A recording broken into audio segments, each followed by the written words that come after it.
our body. The next is the visualization. The visualization of the various deities, rishis, the sages or the animals allow us to embody that being and manifest that energy through our body, which allows the various healing to happen in our body. The next component is the japa, the internal chanting of the various mahavakyas. The various mahavakyas which have been given by the Supreme Pontiff of Hinduism, will be chanting it throughout this asana sequence. So whenever you hear the new japa, you can start holding that in your inner space. The next is the chanting of the authentic scriptures, the Shastra Pramanas. As we chant these Shastra Pramanas, we continue to remember that these asanas have been given directly by Paramashiva to us, and the asanas that we do are only going to be healing and going to bring good effect on our body. The next component is the weightlifting. The weights can be used throughout the sequence to intensify asanas. When you feel that you are able to perform an asana comfortably, add the weights to intensify that and raise your level of performing the asana. The next component is the mandala. The mandalas are the various cosmic geometries that will be seen in this Dvitiya Vinyasa Krama. For the Dvitiya Vinyasa Krama, the mandala or the yantra is the Shri yantra, which is the most precise form of all the energies in the cosmos. These energies have also been installed in all of our brains by Paramashiva. When we gaze at the Shri yantra, the various energies start to awaken and it raises our consciousness. The next component is the abharana, the various jewelry that we'll be using. In this Dvitiya Vinyasa Krama, we'll be using the Rudraksha jewelry, which is the most powerful energy bead. The Rudraksha is a powerful battery that holds the prana as we perform this various asanas, that as we perform the Dvitiya Vinyasa Krama, the Rudraksha also gets charged, and whenever we need that energy to manifest a reality in our life or to give us more energy when we are in a low state of consciousness, the Rudraksha helps us to keep us in that high space. The next and the last component is the Aushadha. The Aushadha are the various alchemy products that we are going to be applying to our skin. The Bhasma, the sacred ash on the 16 places, the Kumkum, the vermilion paste on the third eye, and the turmeric paste on the temples have to be applied as the Aushadha for the Dvitiya Vinyasa Krama. Now that we have seen the 12 components, let's enter into the first asana, which is Sukhasana. Now sit with your head, neck and spine in a straight line. Bring your hands to the respective knee and touch the index and thumbs, placing your hands on the knees in Bindu Mudra. Visualize Paramashiva in your inner space. Start performing the Samana Kumbhaka, which is going to be the first Kumbhaka. You're going to be performing every Kumbhaka for the next few asanas. So the first Kumbhaka, which is Samana Kumbhaka, is inhaling, holding the breath comfortably and exhaling.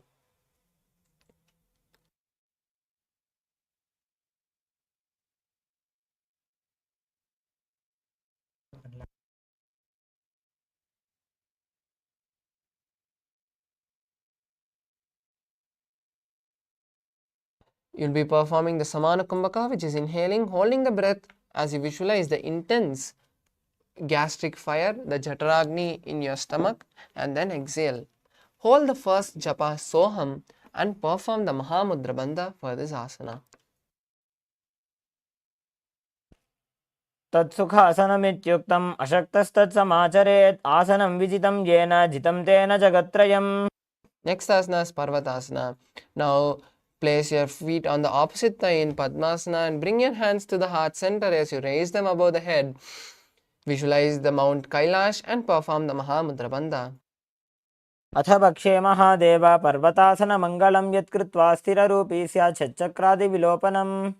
Next asana is Halipavasana. Now bring the soles of the feet together and lean forward and down as you interlace the fingers behind the back in Parashamudra. Visualize Swamiji and perform Mahamudra Bandha. पूरवविधियाहु मे जानो उभयपगतली सम्पुटठानो. Next asana is Nagipavasana. Now maintain the same position as you lean forward, placing your hands by the legs and the palms on the mat with the fingers cupped. Visualize a snake and perform the Mahamudra Bandha. पूरवविधिपर्यागाने नीचौहौ वीकहु निफनास्यौ लगायि. Next asana is Kokilasana. Now hold the respective big toe and raise your legs up as you lock them into Padmasana. Place your elbows on the ground and gaze at the ground as you visualize a bird and perform the Mahamudra Bandha. अथान्यदासनं वक्ष्ये येन सिद्धो भवेन्नरः अकस्मात् वायुसञ्चारं कोकिलाख्यासनेन च. Next asana is Nithyananda. Now stack the knees and ankles and hold the opposite elbows. Start circling your hands in one direction and then the other. Visualize Swamiji and perform Mahamudra Bandha. गोडाभामा पादकी आशमाहिलीसोज दक्षचरणको बारलोता परिगुल्फसमोज. Next asana is Gajasana. Now place your hands flat on the ground and take your legs backwards. Come to a plank position and walk the feet forward, bringing the hips up. Start scooping the head down to the ground again and again as you visualize yourself as an elephant. Perform the Uddiyana Bandha. जम्बादाग्रे भूमौ कृत्वा लम्बी भूया मस्तकाग्रे निधाय. Asana is Rikshasana. Stop scooping your body and start alternating one heel to the ground and lifting the other heel. Visualize a bear and perform the Uddiyana Bandha. एकैकं पादमाकुञ्च गजासनं कुर्यात् वृक्षासनं भवति. Next asana is Vaishyasana. Now stand tall on the big toe and try to raise the other toes off the ground. Bring the hands to the heart as you place the index, middle and ring fingers on the heart. Visualize Swamiji and perform the Uddiyana Bandha. केशेन पादयुगलं बद्ध्वा तिष्ठेत् अधोमुखः. Next we'll be performing the first karna of this sequence, which is the Urdhva Karna. Now come to the half squatting position and with the knees bent slightly, the heels touching and toes pointed outwards. Bring the hands to the chest level and start circling one hand with the respective leg. Repeat this on opposite sides as you alternate.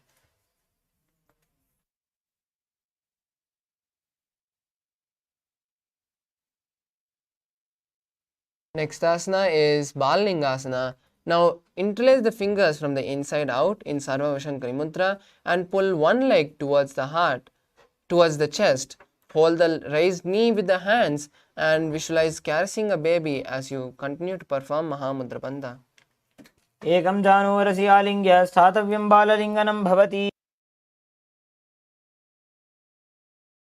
Asana is Padapinasana. Now take one foot and pull it behind towards the buttocks and hold the raised leg with both your hands. Visualize Swamiji and perform Mahamudra Bandha. स्थित्वैकस्मिन् पादतले कराभ्यां वेष्टयेत्तनुम्.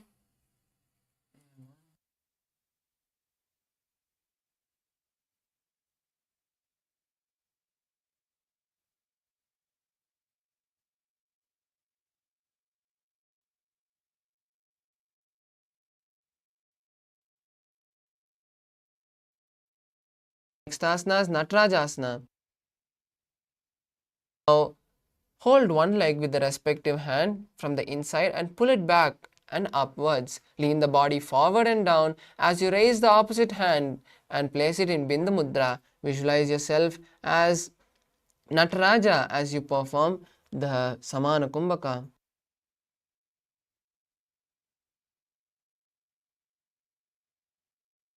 तानपादं क्रौञ्चं च मरीचिं वीरभद्रकं नटराजं त्रिकोणं च सुप्ताङ्गुष्ठप्रसारणे. See, it goes off in full screen, it won't come. The next asana is Balalingasana on the opposite side. Now again interlace your hands from the inside out and pull the opposite knee to the chest. Visualize caressing a baby and perform Mahamudra Bandha. एकं जानुरसि आलिङ्ग्य स्थातव्यं बाललिङ्गनं भवति. Next asana is Padapidnasana on the opposite side. Now pull the opposite leg, the other leg towards the buttocks and hold the leg with both the hands. Visualize Swamiji and perform Mahamudra Bandha. स्थित्वैकस्मिन् पादतले कराभ्यां वेष्टयेत्तनुं पृष्ठे संस्थाप्य यत्नेन पादपीडनमासनम्. Next asana is Natarajasana. Now hold the raised leg from the inside and pull it backwards and up. Raise the opposite hand forward as you place it in Bindu Mudra. Visualize Lord Nataraja and perform Samana Kumbhaka. उत्तानपादं क्रौञ्चं च मरीचिं वीरभद्रकं नटराजं त्रिकोणं च सुप्ताङ्गुष्ठप्रसारणे. Next asana is Ardharechita Karna. Now come back to the half squatted position and place the hands at the chest level. Now cross one knee, one ankle behind the other with the toes facing down.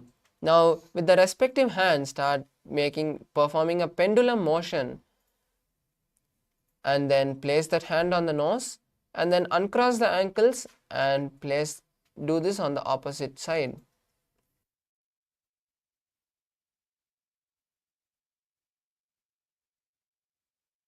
Asana is skeleton dance. Now intensely shake your body without any pattern.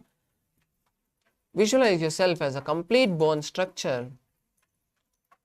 Visualize all the patterns leaving your body and Swamiji filling it with Paramashiva. Intensely shake your body.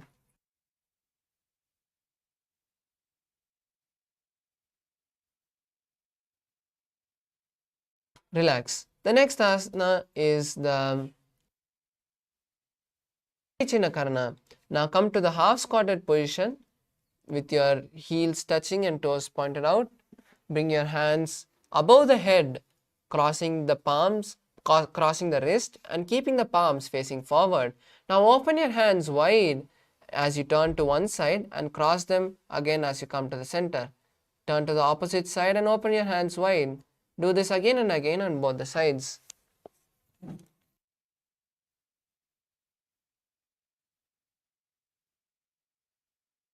Next asana is Tadasana. Now stand tall on the tip of your toes and raise the hands above the head.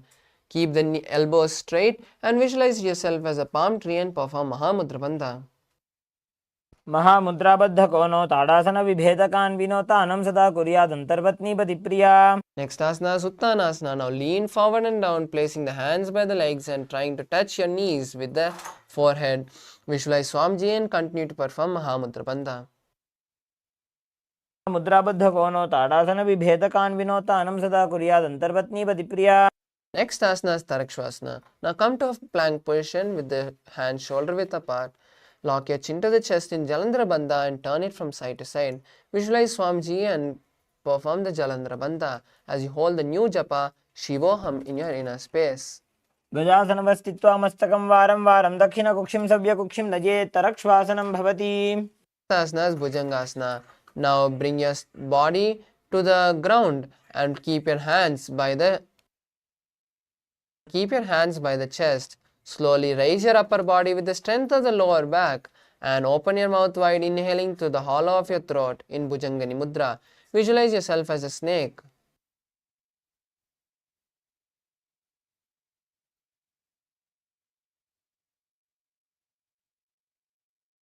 गोष्ठनाभिपर्यन्तम् अधोभूमौ विनिन्यसेत् कराभ्यां च धरां धृत्वा ऊर्ध्वशीर्षफणीवहि.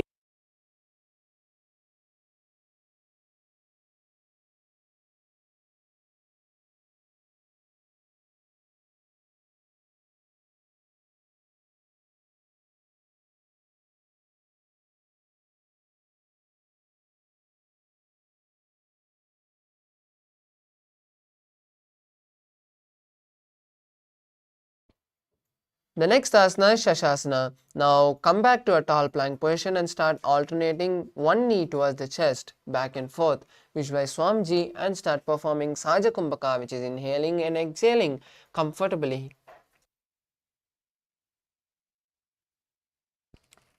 गजासनसंस्थितो जानुद्वयमाकुञ्च्य वारं वारं कर्तव्यं शशासनं भवति. Next asana is Ratasana. Now maintaining the tall plank position, place one foot in between of the palms.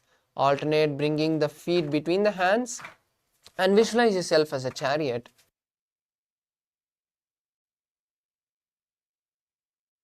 गजासन संस्थितो एकैकं पादं पुरोमार्गेण भ्रामयित्वा कर्तव्यं रथासनं भवति.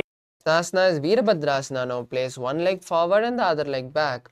Let the front leg's knee be bent at a 90-degree angle and the back leg's toes be pointed outwards. Come forward and raise your hands above the head with the palms facing and the elbows straight as you pull your stomach in and up in Uddiyana Bandha and visualize Lord Kalabhairava. Gaze at your third eye. वासिष्ठमथ कौण्डिन्यमूर्धकुक्कुटमेव च अष्टावक्रमथोत्थानं मयूरं सेतुबन्धनम्. Next asana is Virabhadrasana on the opposite side. Now switch the position of the feet as you lean forward and down, bending the knee at a 90-degree angle. Visualize Kalabhairava and perform Uddiyana Bandha. वासिष्ठमथ कौण्डिन्यमूर्धकुक्कुटमेव च अष्टावक्रमथोत्थानं मयूरं सेतुबन्धनम्. Next asana is Vrikshasana. Now stand tall and place one leg at the root of the opposite thigh. Bring your hands together in front of your heart as you raise your hands above the head. Gaze at a drishti point, which is a point where you can get balance from. Visualize yourself as a tree and perform the Uddiyana Bandha. वामोरुमूलदेशे च याम्यं पादं निधायतु तिष्ठेत्तु वृक्षवद्भूमौ वृक्षासनमिदं विदुः. Next asana is Garudasana. Now lift the leg and place it in front of the opposite thigh. Visualize Garuda and perform the Sahaja Kumbhaka. गरुडासनमावक्ष्ये येन ध्यानं स्थिरं भवेत् सर्वदोषाद् विनिर्मुक्तो भवतीह महाबली. Next asana is Vrikshasana on the opposite side. Now raise the opposite leg and place it at the root of the standing leg. Place your palms together in front of your heart as you raise your hands above your head. Visualize yourself as a tree and perform Uddiyana Bandha. वामोरुमूलदेशे च याम्यं पादं निधायतु तिष्ठेत्तु वृक्षवद्भूमौ वृक्षासनमिदं विदुः. Next asana is Garudasana. Now raise the leg and place it on the in front of the opposite thigh. Keep the hands in front of the heart together and visualize Lord Garuda. गरुडासनमावक्ष्ये येन ध्यानं स्थिरं भवेत् सर्वदोषाद् विनिर्मुक्तो भवतीह महाबली. Next asana is Trikonasana. Now place one leg forward and let the other leg be backwards.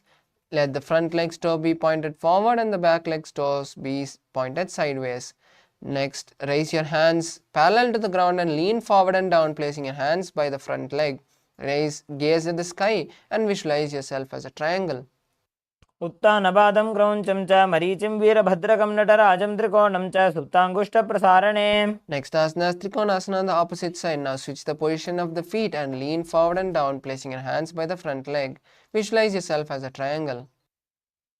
उत्तानपादं क्रौञ्चं च मरीचिं वीरभद्रकं नटराजं त्रिकोणं च सुप्ताङ्गुष्ठप्रसारणे. Next asana is Nikutaka Karna. Now stand in the half squatted position as you lift one heel off the ground. Place the hands parallel to each other in front of the heart and alternate lifting one heel and switching the position of the hands.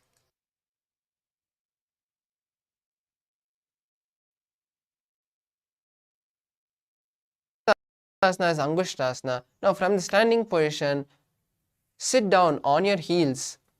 Keep the knees together and hands in front of the heart as you start performing the new Kumbhaka, which is Brahmari Kumbhaka. Inhaling and exhaling, making a bee-like sound. Visualize Swamiji and hold the new japa Sadashivoham in your inner space. कबन्धासनमित्याहुः गोरक्षासनमेव च अङ्गुष्ठमुष्टिकं ज्ञेयं ब्रह्मप्रासादितं तथा. Asana is Saurasana. Now from Angushtasana, stretch one leg forward and place the hands by your sides with the fingertips touching the ground and the palms facing forward. Visualize Swamiji. प्रसार्य एकं पादतलं संस्थाप्य त्वेकपादकम्. The next asana is Vidurnasana. Now with the respective hand of the front leg, hold the big toes of the front leg. With the other hand, hold the opposite heel and lean forward and down, bringing your forehead forward. Balance here as you visualize Swamiji in your inner space. कुल्भस्थितो पादमेकं प्रसार्य तत्पादाग्रं संस्पृशेत् तत्करेण Asana, Saurasana on the opposite side. Now bring both the legs back under the perineum and stretch the opposite leg. Place the hands by your side with the finger touching the floor and the palms facing forward. Visualize Swamiji. प्रसार्य एकं पादतलं संस्थाप्य त्वेकपादकम् Next asana is Vidhunanasana. Now with the hand of the front leg, with the respective hand of the front leg, hold the front leg with the index and middle fingers. Hold the back leg with the respective hand and hold the heels of the back leg. Lean forward and down, bringing the forehead to the knees of the front leg as you visualize Swamiji. गुल्भस्थितो पादमेकं प्रसार्य तत्पादाग्रं संस्पृशेत् तत्करेण Asana is Brahmajurangkushasana. Now bring your both the legs back under the perineum and place the back of the palms on the respective knee. Make a slight gap between the knees as you tuck your chin to the chest, performing Jalandhara Bandha. Gaze at the floor in front of you and visualize Swamiji. दो फणा पानी होए वैसे एड़ी दो गुदानी वैसे कोरबक दलियां की माहिली आयस माहेरा शेमिली Asana is Kapilasana. Now place the knees on the mat and place the palms on the respective knees. Gaze at your nose and perform Udyana Bandha as you visualize the sage Kapila.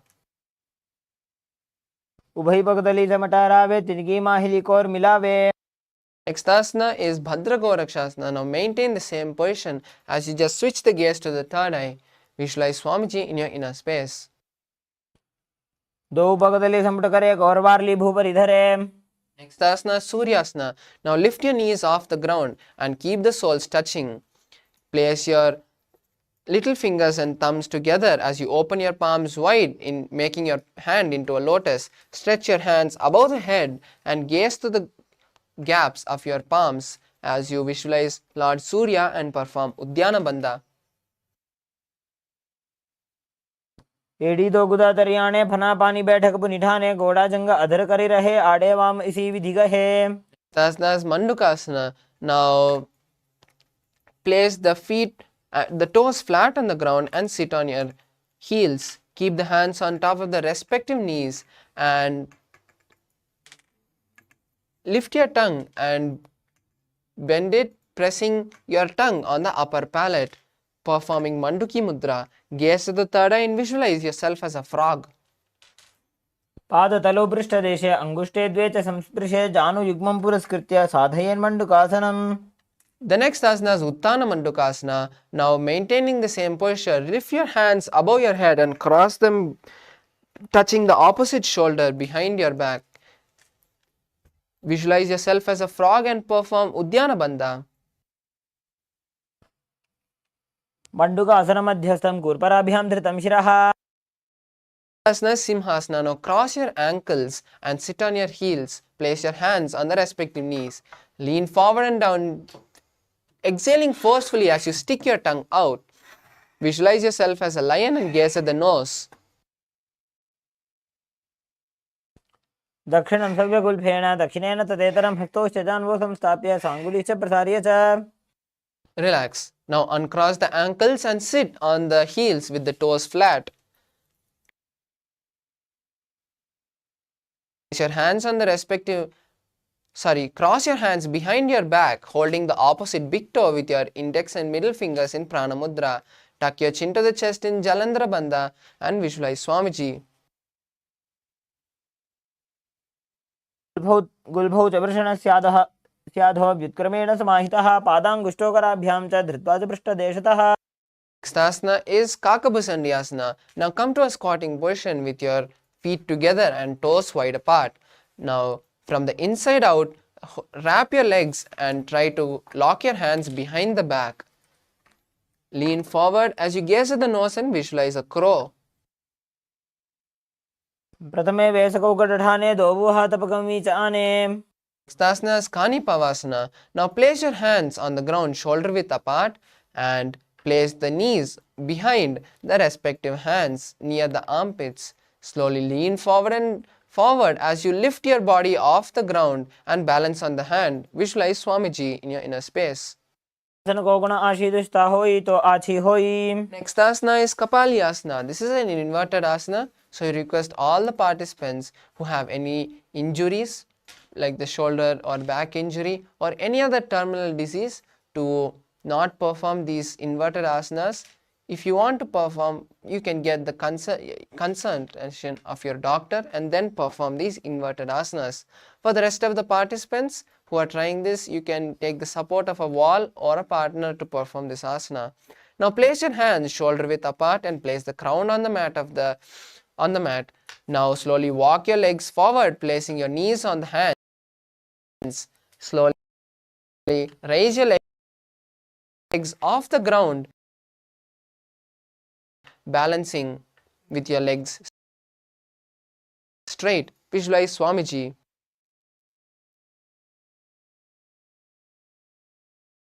शीशा धरती टेकी पकड़ो वो मिलिबा ऊंचा को करे. Next asana is Parshvamayurasana. Now come to a squatting position with sitting on your heels. Place your hands to one side of the body, aligning the knees and hips to the elbows. Lean onto your hands as you lift the legs off the ground, balancing on the hands. Visualize yourself as a peacock and start performing the new Kumbhaka, which is Rechaka Kumbhaka. Inhaling, exhaling, completely emptying the stomach, holding the breath like that, holding your lungs empty and then inhaling again. Mayuram दंडवत कुर्यान मायूरम दंड नामकम कुर्यान मायूरम पार्श्वाभ्याम मायूर पार्श्व नामकम.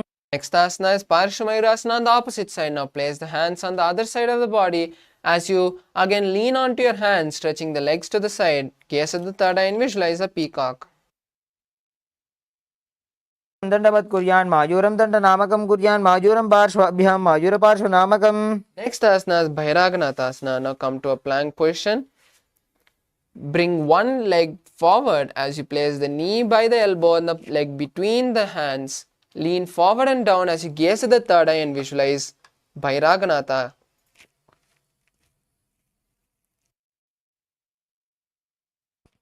आसन को गुण पीती जाई. Next asana is Bhairaganathasana on the opposite side. Now bring the opposite leg between the hands and lean forward as you visualize Lord Kalabhairava. The next asana is Unmukha Pitasana. Maintain the plank position as you place your four hands on the mat. भून्यस्तौ जानुनी हस्तौ चतुष्पदम वाङ्मुखम उत्थापिताङ्घ्रि युगल कटिस्थलम अभिरुका.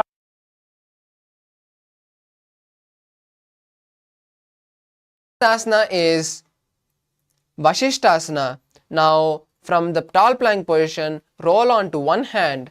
Raise the opposite hand towards the sky and gaze at that palm. Visualize the great sage Vashishta. ऊर्ध्वकुक्कुटवासिष्ठ मरीचिहल मत्स्यकम्बरि वृत्तिं चोदरस्य विविधं धनुरासनम्. Next asana is Vashishtasana on the opposite side. Now balance on the opposite arm as you raise the hand towards the sky. Gaze at the hand and visualize the sage Kapila. The sage Vashishta. आशिष्ठमतकौण्डिन्यम् ऊर्ध्वकुक्कुटमेव च अष्टावक्रमथोत्थानं मयूरं सेतुबन्धनम्. Next asana is Anjani Asana. Now come to a seated position with the legs stretched forward. Place the hands underneath the buttocks with the back of the palms on the mat. Tuck your chin to the chest in Jalandhar Bandha as you visualize Lord Hanuman and hold the new japa Mahasadaशिवोहम for the following asanas. औ करके उभय हथेली कोरबारली मैले भेली.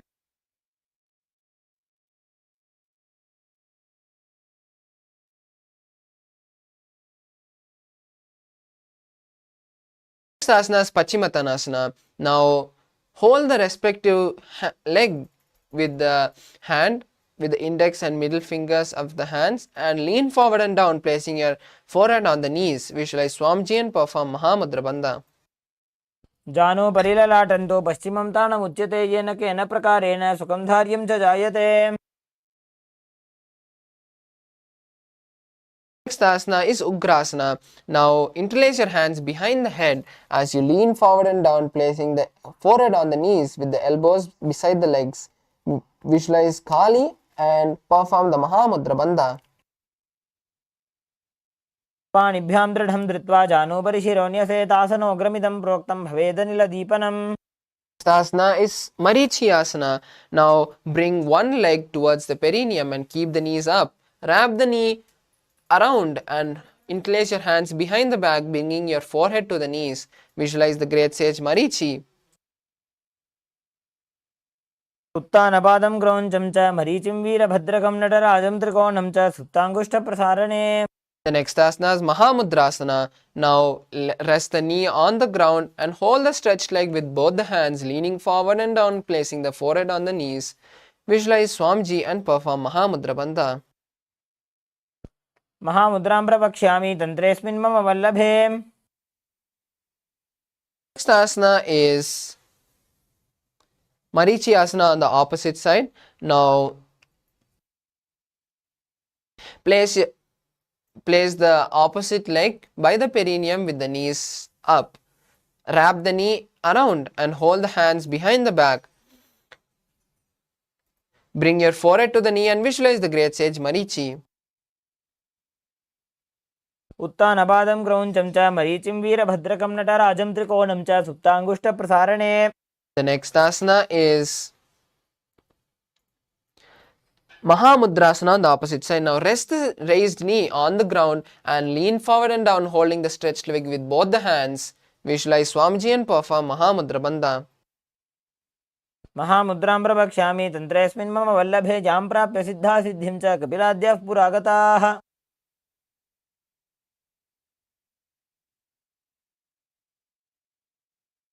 Next asana is Bhadrasana 2. Now sit with the soles of the feet together and hold the feet with both the hands. Bring the knees to the floor as close as possible and visualize Swamiji.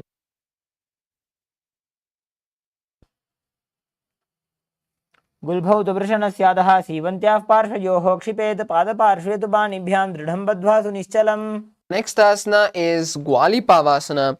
Now place the hands on the respective knees as you extend the legs away from the perineum. Tuck your chin to the chest in Jalandhara Bandha and visualize Swamiji. Charpat Chowk कक्ष्यो sooji Wahi Vidhi Jogi J sooji. The next asana is Joni Asana. Now bring the legs back to the perineum and hold the legs with both the hands. Lean forward and down, placing the forehead on the mat as you visualize the Yoni Mandala in your inner space. दोवु पकदली संपुट करे सोले मेढ आगा मेधरे. Next asana is Midiki Pavasana. Now bring the heels away from the perineum and stretch the hands to the side as you place your forehead behind the heels. Visualize Swamiji and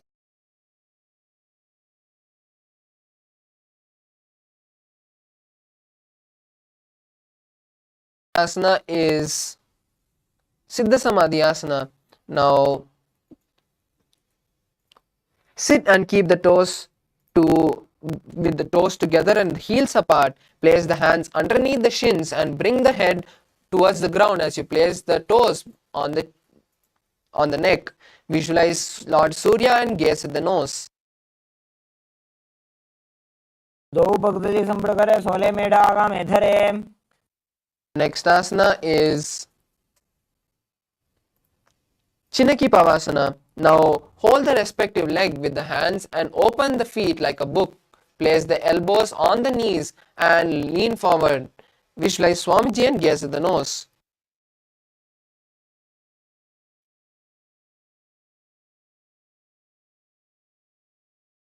दोवु पगागी एडी धरती मगिवा मेढ लगावे.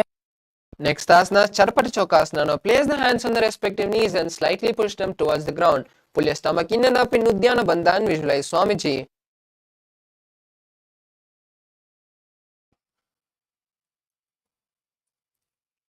दोवु पकदली संपुट धारे आगाने कर जाने पसारे. Next asana is Bhairavasana. Now lift the heels off the ground and place the toes on the ground with the heels facing up. Place the hands on the respective knees in Bindu Mudra and visualize Kalabhairava as you pull your stomach in and up in Uddiyana Bandha. Gaze at your third eye. गुल्भौ संपीड्य चान्योन्यं व्युत्क्रमेणोत्थितं शनिः जान्वोः पार्श्वगतौ हस्तौ दण्डवद्भैरवासनम्. Asana is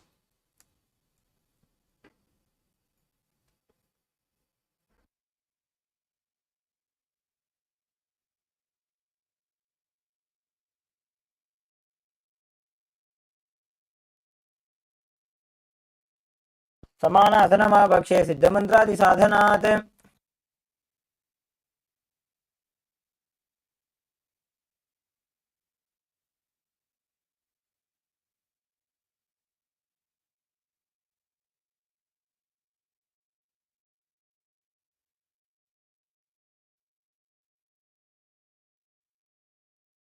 केवलं पादमेकञ्च स्कन्धे चारोपे यत्ततः. Next asana is Samanasana on the opposite side. Now sit with one perineum and one heel at the perineum and opposite leg. Pull it towards the chest. Visualize Swamiji and gaze at the third eye. समानासनमापक्षे सिद्धमन्त्रादिसाधनात्. Asana is Apanasana. Now place the raised leg on the respective shoulder and stretch the opposite leg towards the sky. Place the hands by your side and visualize Swamiji as you gaze at the third eye. केवलं पादमेकञ्च स्कन्धे चारोपे यत्ततः. The next asana is Gomukhasana. Now cross the legs and place the feet by the hips. Place your hands on the respective knee and gaze at the nose as you visualize a cow. Start performing the new Kumbhaka, which is Sitkari Kumbhaka. Inhaling through the clenched teeth with the tongue touching the upper palate and exhaling through the nose. Hold the new japa Om Nithyanandoham in your inner space. सव्ये दक्षिणगुल्फं तु पृष्ठपार्श्वे नियोजयेत्. दक्षिणेऽपि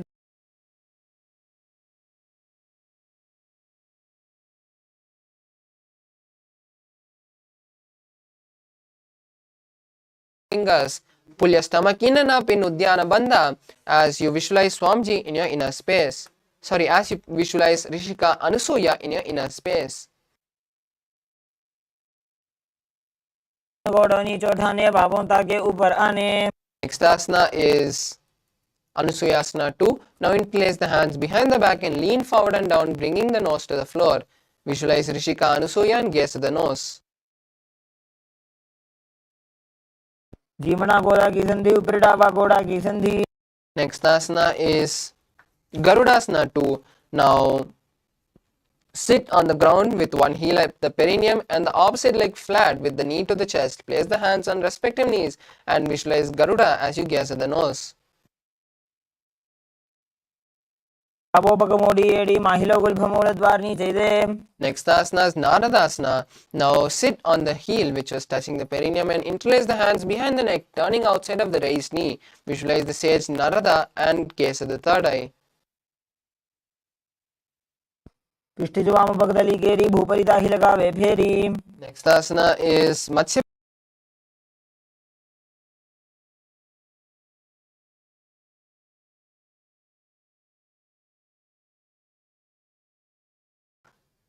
Raised leg with the respective hands. With the other hand, wrap the knee and hold on to the shin of the raised leg. Visualize the sage, visualize the avatar of Vishnu, the Matsya avatar of Vishnu. वामेन वामाङ्गुष्ठन्तो गृहीतं मध्यपीठकं योनि वामेन सम्पीड्य मेढादुपरि दक्षिणम्. Next asana is Gomukhasana on the opposite side. Now again cross your feet, placing the legs by the opposite hip. Place your hands on the top knee and visualize a cow as you gaze at the third eye. दक्षिणगुल्फं तु पृष्ठपार्श्वे नियोजयेत्. Next is Anusuyasana 2. Anusuyasana on the opposite side. Now hold on to the opposite big toes with your index and middle fingers. Pull your stomach in and up in Uddiyana Bandha and visualize Rishika Anusuya as you gaze at the nose. दक्षिण घोड़ों नीचे उठाने, बाहों ताके ऊपर आने. Next asana is Anusuyasana 2. Now interlace your hands behind the back and lean forward and down, bringing the nose to the ground. Visualize Rishika Anusuya and gaze at the nose. जीवना घोड़ा की संधि, ऊपर डाबा घोड़ा की संधि. Next asana is Garudasana 2. Now sit on the ground with one heel pressed to the perineum and the opposite leg flat with the knee to the chest. Hold the respective knees and visualize Garuda as you gaze at the nose. डाबो पगमोड़ी एडी माहिलो गुल्फमूल द्वार नीचे दे. Next asana is Naradasana. Now Sit on the heel which is touching the perineum and interlace the hands behind the head as you turn outside of the raised knee. Visualize the sage Narada and gaze at the third eye. इष्टिजो आम भगदली गेरी भूपरिता ही लगा वे फेरी घोड़ा सुदो पनो है जो ये दक्षिवाशी तेरा शेषोई.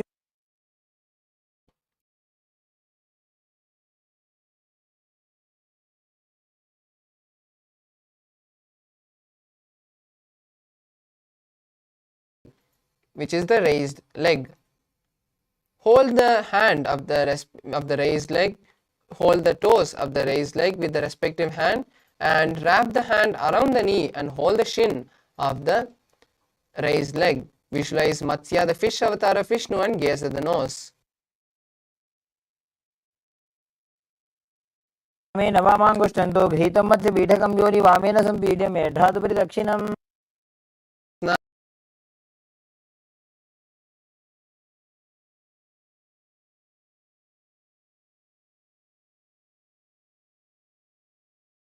Outside of the raised knee, keep the raised arm by the neck and turn the head back as you gaze at the third eye and visualize Matsyendranatha. उदरं पश्चिमाभासं कृत्वा तिष्ठति यत्ततः नम्राङ्गं वामपादं हि दक्षजानुपरिन्यसेत्. Next asana is Kubhasana. Now from Matsyendrasana, twist and bring the elbow outside of the raised knee and extend the hand down to the foot. Keep the opposite hand at the respective ear. Turn the head and gaze at the third eye as you visualize a camel. आसन को गुण झोलो जाए. Next asana is Matsyendrasana 2. Now place one foot on the opposite, maintaining the same position as Matsyendrasana 2. Bring the hand which was touching the respective ear on the ground. Turn your head backwards and gaze at the third eye, visualizing the great sage Matsyendranatha. मत्स्येन्द्रपीठं जलरप्रदीप्तिं प्रचण्डरुक्मण्डलखण्डनास्त्रम्. Next asana is Matsyendrasana on the opposite side. Now again place one foot on the opposite thigh and place the opposite foot on the ground on the far side of the opposite thigh. Twist and bring the elbow around at the raised knee and keep the raised arm by the neck and turn the head back and gaze to the third eye.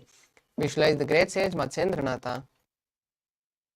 उदरं पश्चिमाभासं कृत्वा तिष्ठति यत्ततः नम्राङ्गं वामपादं हि दक्षजानुपरिन्यसेत्. Next asana is Kubhasana. Now maintain the same position. Place the raised arm and hold the respective opposite leg and with the hand which is behind, touch the respective ear. Gaze at the third eye and visualize a camel as you turn backwards.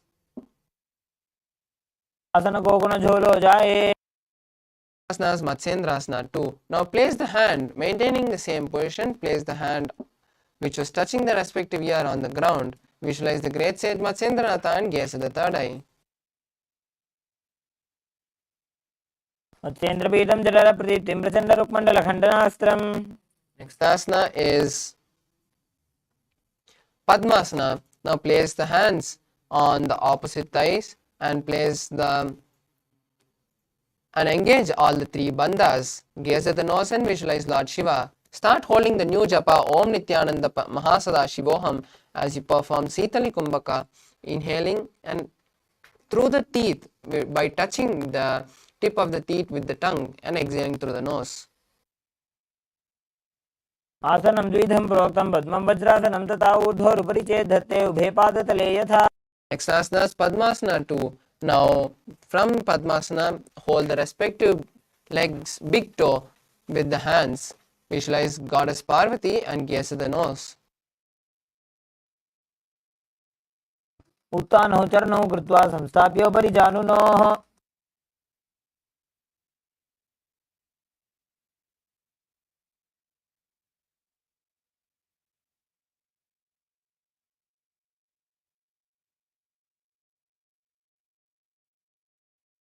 Next asana is Kukutasana. Maintain the Padmasana and insert the hands through the gap of the thighs and calves. Lift your body off the ground as you visualize yourself as a rooster.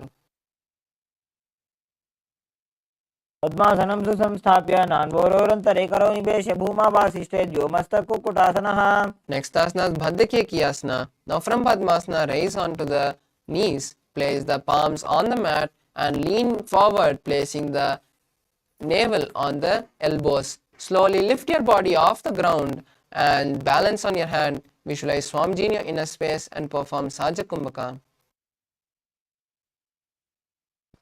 धरामोष्टविकृद्वयेन तत्कोर्परि स्थापितानाभिपार्श्वः. Next asana is Mayurasana. Now come to a kneeling position and place the hands on the ground with the fingers pointing towards the body. Keep the elbows together and lean forward, pressing the navel onto the elbows. Lift your body off the ground and visualize yourself as a peacock. वक्षे Mahadev मयूरासनमुत्तमम्. Next asana is Makarasana. Now lay down on the stomach with the feet pointing outward and stretched apart. Interlace the fingers behind the neck and visualize yourself as a crocodile. अध्यहसशेते हृदयं निधाय भूमौ च पादौ च प्रसार्यमानो. Next asana is Shalabhasana. Now lay down on the stomach and place the hands on the ground beside the chest. Raise the legs up, bringing the thighs off the ground. Visualize yourself as a locust.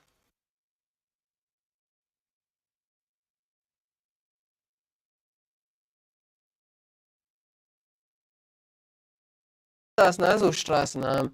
Now hold the respective leg and pull it down towards the ground beside the hips. Visualize yourself as a camel. अध्यासिषेते पदयुग्मं व्यस्तं पृष्ठे निधाय विधृतं कराभ्याम्. Asana is Dhanurasana. Now from Ushtrasana, tighten the grip on the feet and raise the legs and chest simultaneously off the ground. Visualize yourself as the bow of Lord Shiva and gaze at the third eye. प्रसार्यपादौ भिदण्डरूपौ करौ च पृष्ठे धृतपादयुग्मम्. Next asana is Bhagasana. Now sit on your heels with the toes flat. Place your hands on the respective knees and visualize Swamiji as you hold the new japa Om Nithyananda Paramashivoham for the rest of the asanas of the Dvitiya Vinyasa Krama.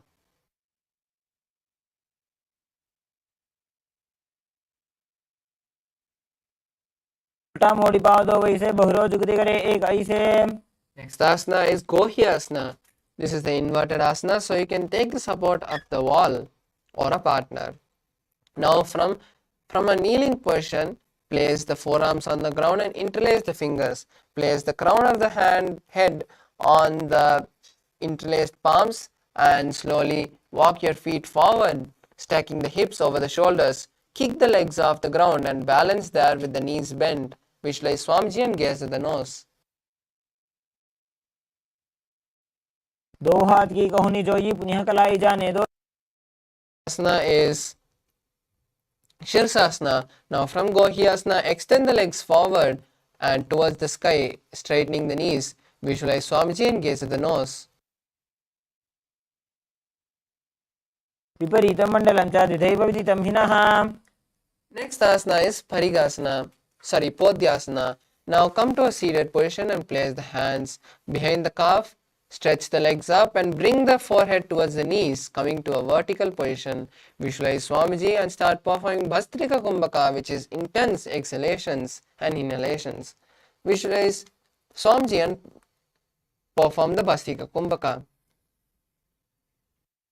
दो हाथ पग बाहर आने घोड़ा तरे काकसी ठाने. The next asana is Parigasana. Now place your feet on the ground and cross your hands behind the back, touching the opposite shoulder. Then lift the legs off the ground and keep them at a 45-degree angle. Visualize yourself as a mace and gaze at the third eye.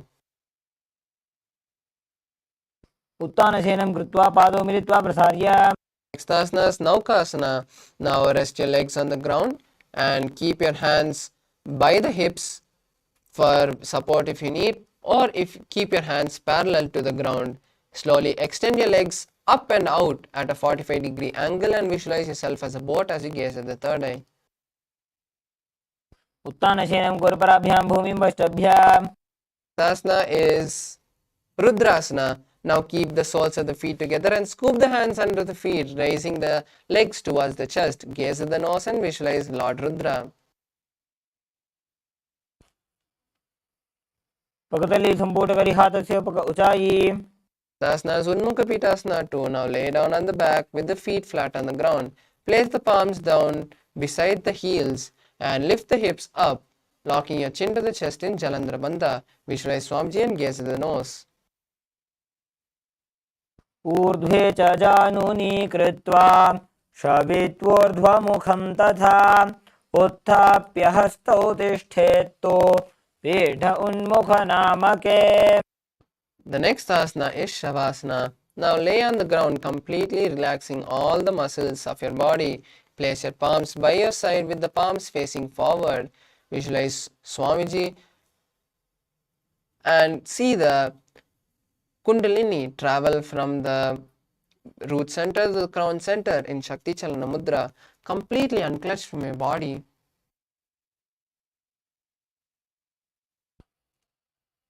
उत्तानं शववद्भूमौ शयनं तु शवासनं शवासनं श्रान्तिहरं चित्तविश्रान्तिकारकम्.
Now slowly come back to your body.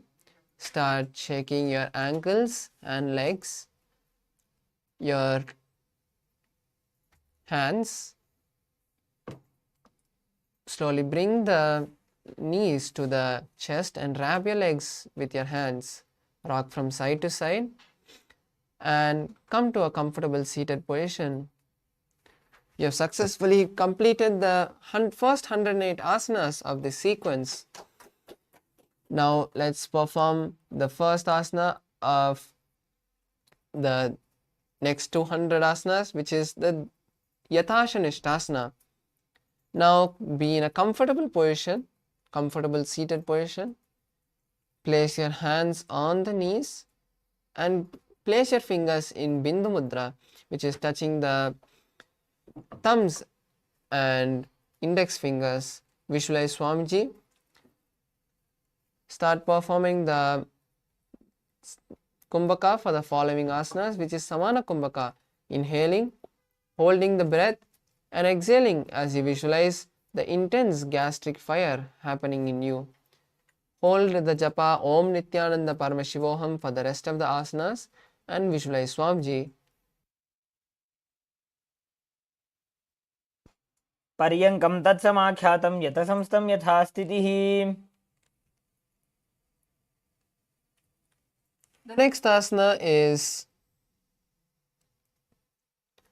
Samasana. Now sit in a cross-legged position with the hands on the knees and thumbs touching the index fingers in Bindu Mudra. Be in a cross-legged position as visualize Swamiji and continue to hold the Mula Bandha for the rest of the asanas.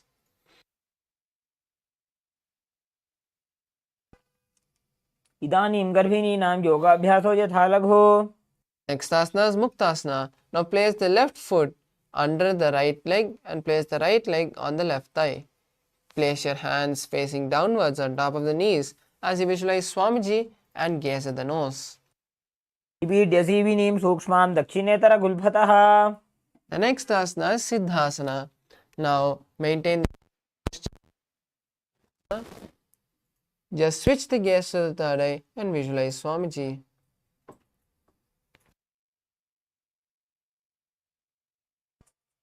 स्थानोस्तम्यमितेन्द्रियोचलदृशा पश्यन् भ्रुवोरन्तरं चैतन्मोक्षकपातभेदजनकं सिद्धासनं प्रोच्यते.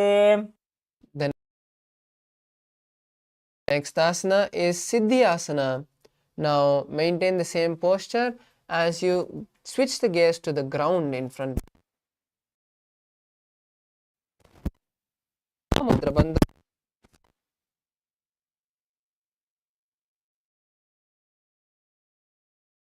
वामपादके जानो सीवनिमधितासु कोठानो.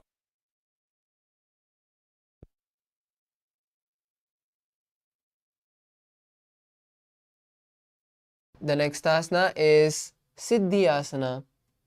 The next asana is Rudrasana.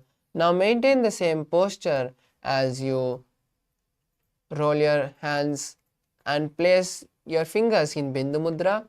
Gaze at the third eye and visualize Lord Rudra in your inner space.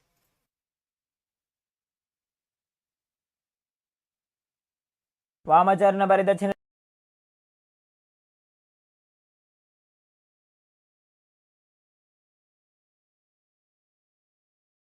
Self as unshakable and continue to keep your fingers in Bindu Mudra. की Gunamani चरणचरता मीटे. Asana is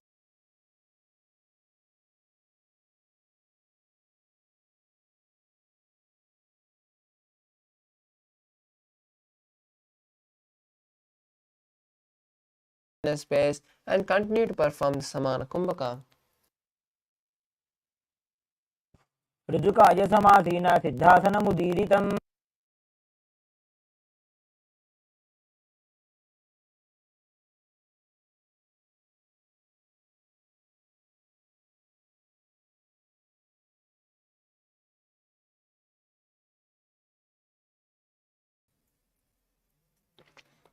Maintain the same position as you start to visualize yourself as a powerful space of creation. Now we'll be performing the Shan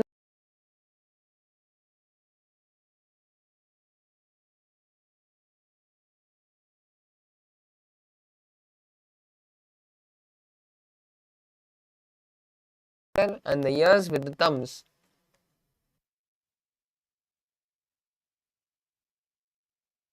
यत्र मध्ये महादेव बन्धयोन्यासने शृणु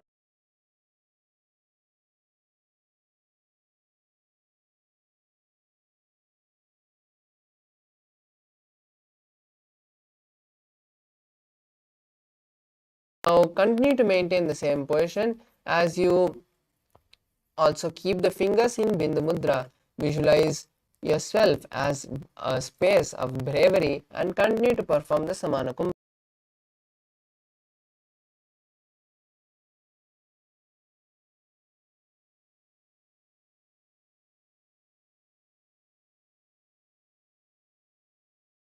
Now maintain the same position as you switch the gaze to your third eye.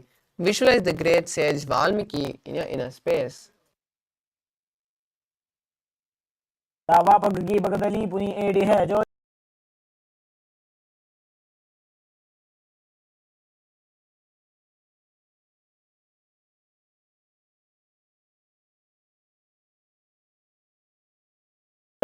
Yoni Mandala, the symbol of Devi. वामपाद की बगदली जाहि माहिली core Next asana.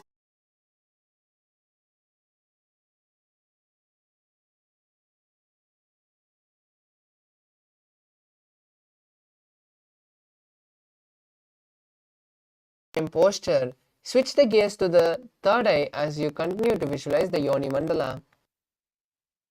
आसनं पर्वतेन योगं योगफले नीलं तत्कालफललं तावत् खेचरो यावदेव हि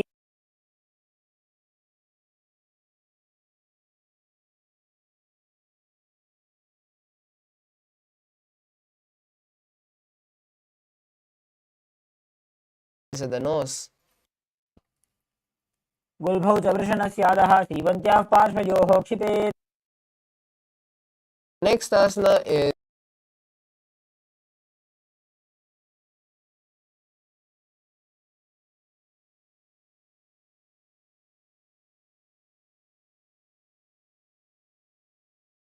and inhale through the left nostril and hold the breath, then inhale through the right nostril and hold the breath, and then exhale through the left nostril.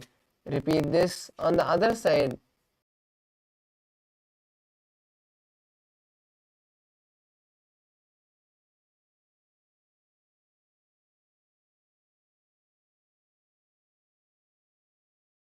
Of the feet and pull your stomach in Uddiyana Bandha.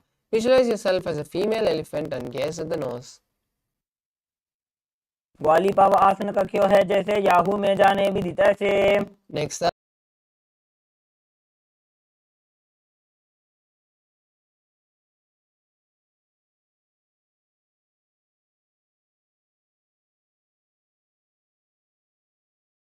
Kumbhaka, which is exhaling completely, emptying your stomach, holding the breath comfortably like that, holding your lungs comfortably like that, and inhaling again.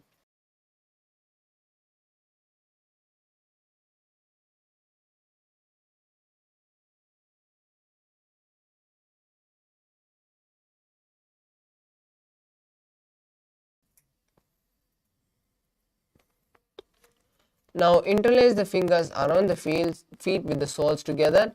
Lift the feet towards the chest as you place the chin on the toes.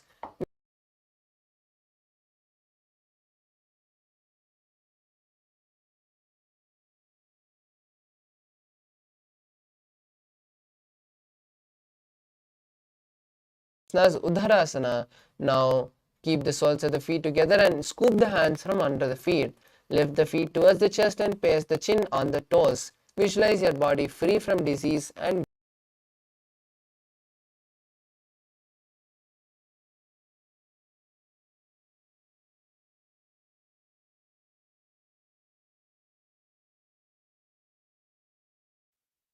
The next asana is Bhishishtasana. Now sit with the feet together and maintaining the same posture. Raise your legs and place them in front of your face.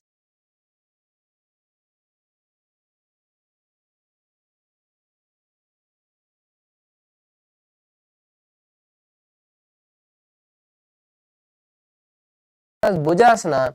Now place the legs on the respective shoulders and wrap the legs and hold the back of your, interlace the hands behind your neck.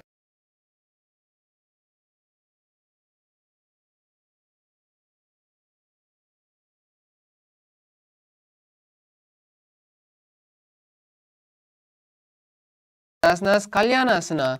Now maintain the seated posture as you bring the hands from behind your neck, locking and interlace them behind the lower back. Visualize yourself as a beautiful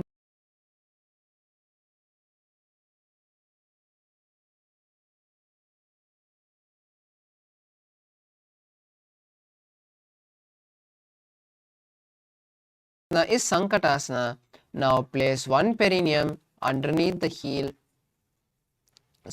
Now place one heel underneath the perineum and cross that leg.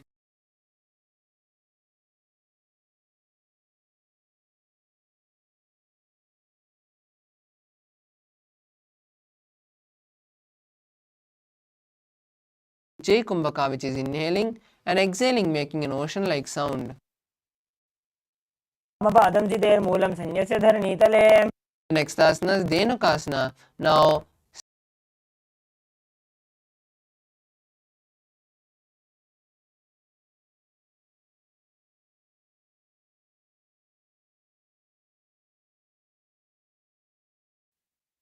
अनुषागीनकरपञ्चडं वृषीलिन्दकल्यम्नि. the next asana is Machendrasana. Now twist your body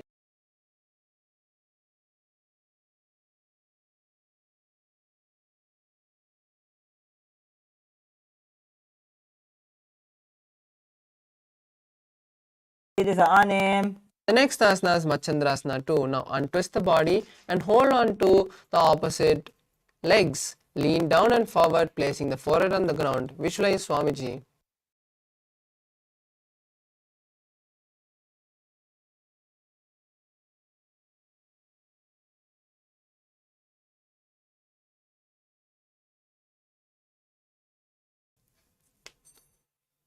Now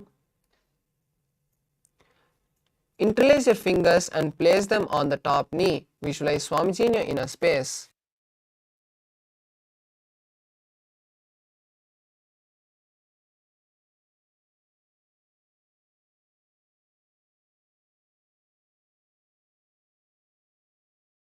Opposite side.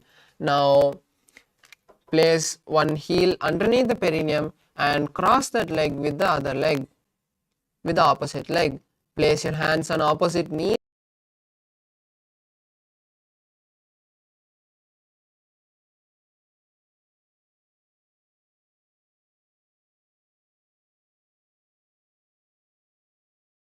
Sankatasana, slide the heel from under the perineum.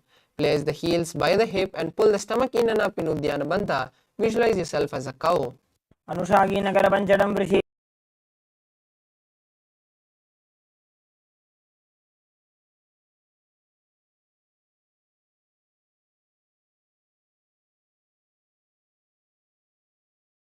Thighs.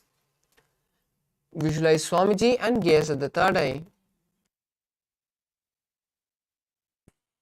वामजङ्गप्रदक्षिणटाने वामहस्तभिष्टीति स आने.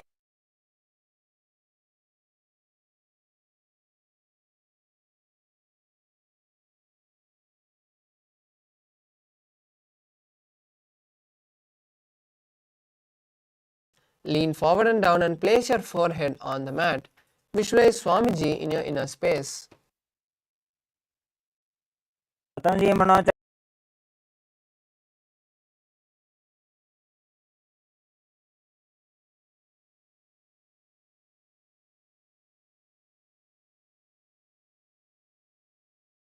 Mahamudra Bandha. Visualize Swamiji in your inner space. ऊर्मूलेतरपादस्य कनिष्ठिकाप्रदेशकुल्भं संस्थाप्य The next asana is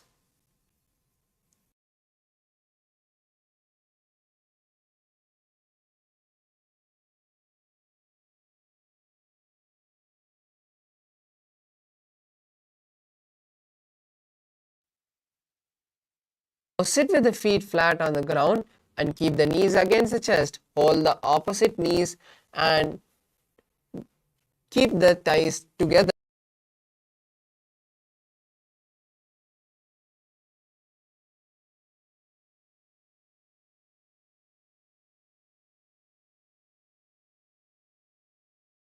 Next asana is Bodhashokasana.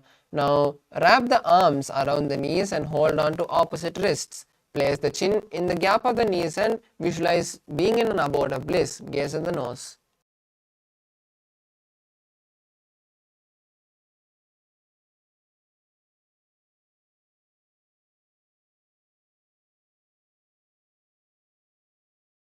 Same position, place the arms under the knees and hold on to opposite elbows. Visualize Swamiji and gaze at the nose.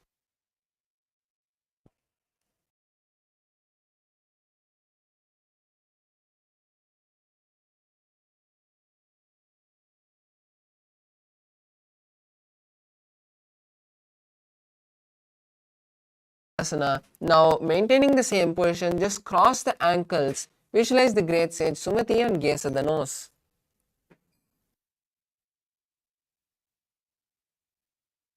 मूलद्वार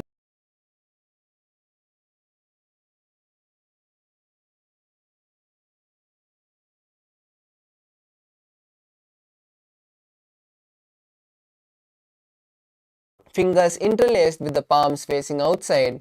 Gaze at the nose and visualize Swamiji as you perform Mahamudra Bandha. इदानीं गर्भिणीनां योग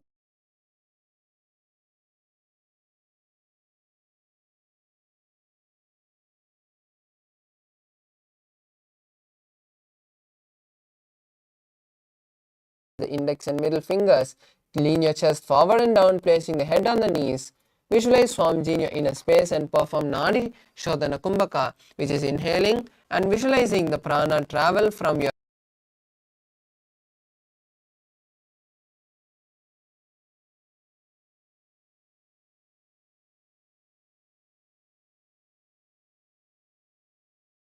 is Bhodashokasana. Bhidokasana. Now sit with the legs straight and extend the knees slightly apart. Keep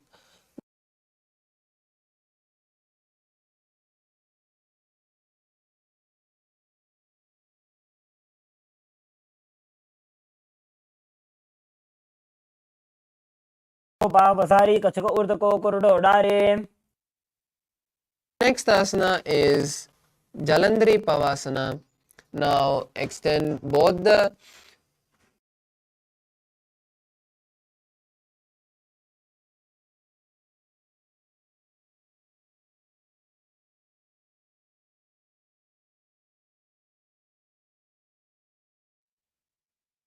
दो वेड़ी मेरी कह दीजिए हाथ पसारी The next asana is Urdhva Pachimatanasana.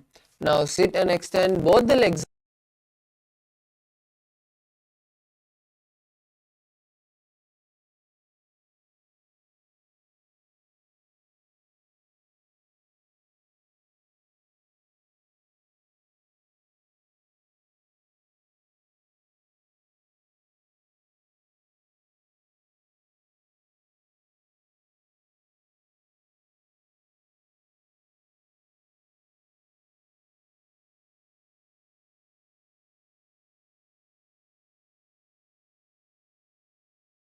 Travel from the foot to the crown center and then exhaling. पश्चिमतानवत्संस्थितिं कृत्वा एकं पादं ग्रीवायां धृत्वा तिष्ठेत्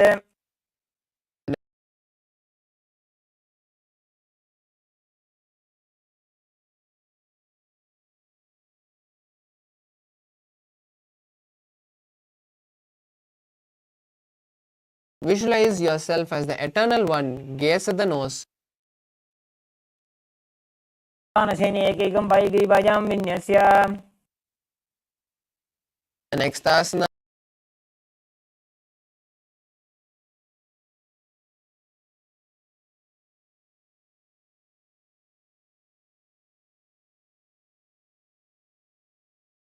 classic gaze at the nose. उत्तानशयिते एकैकं पादं ग्रीवायां कुर्वन् इतरहस्तं कर्णमूले स्थाप्य The next asana is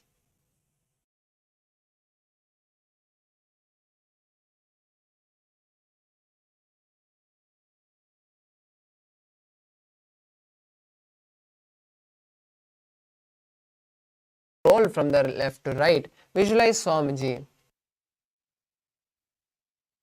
उत्तानशयनं जानुनि हृदयपष्टम्ब जङ्घासहितौ ऊरुनिकरद्वये बद्ध्वा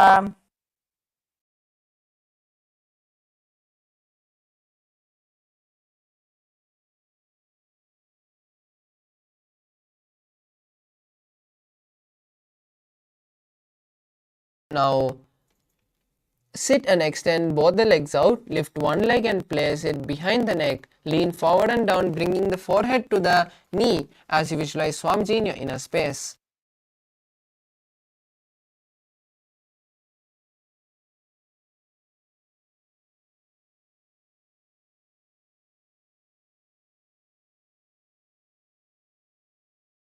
Hold the leg with the opposite hand and visualize yourself as the eternal one. Gaze at the nose. उत्तानशयने एकैकं पायिग्रीवायां विन्यस्य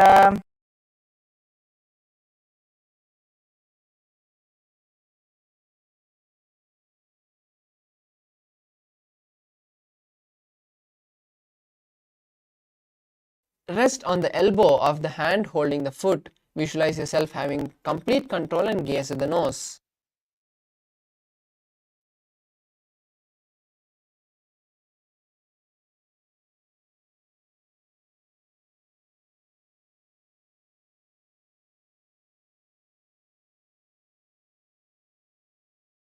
Leg at a time and place it behind the neck. Visualize Swamiji and gaze at the nose.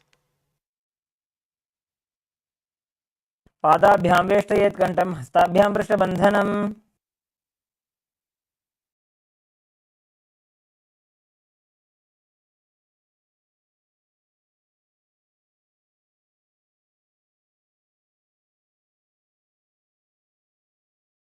Wrap the hand around the leg and interlace the fingers behind the neck. Gaze at the nose and visualize being blessed by Lord Vishnu as you gaze at the nose.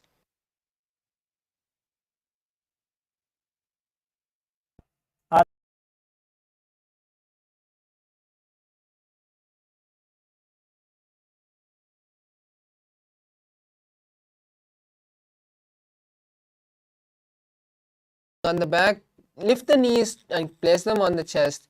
Keep the soles facing up and extend the arms sideways. Visualize Swami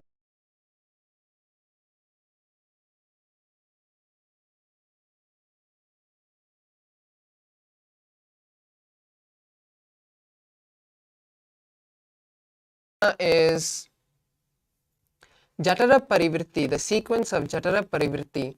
Now visualize Swamiji throughout this sequence as we perform these 6 asanas of Jatara Parivritti.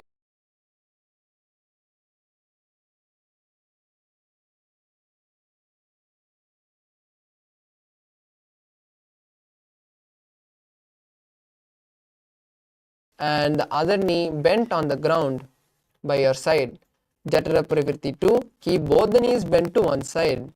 And Jatara Parivritti 3, bring both the legs straight.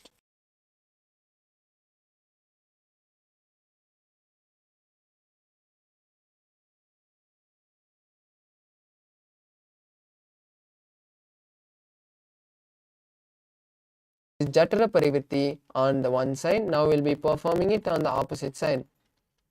Now again bring the knees to the chest and keep the arms stretched.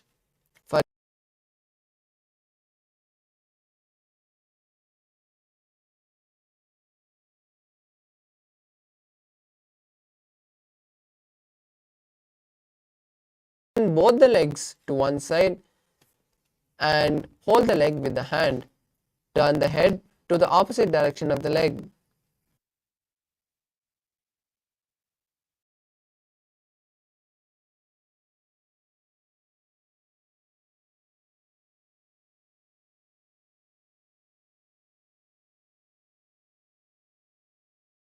Next asana is Dvipada. Now lie on your back and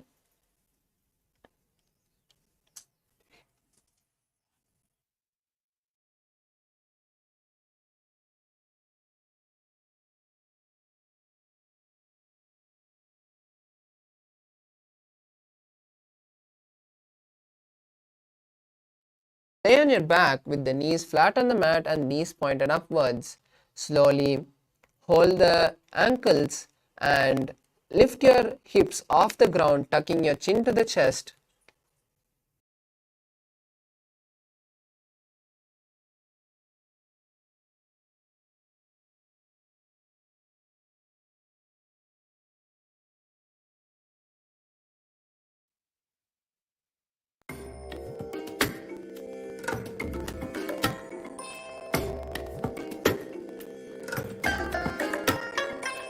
I bless you all.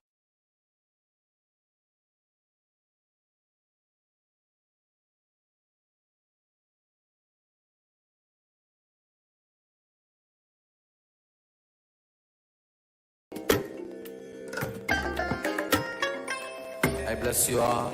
Let you all open all your three eyes and manifest the powers of Mahasadashiva.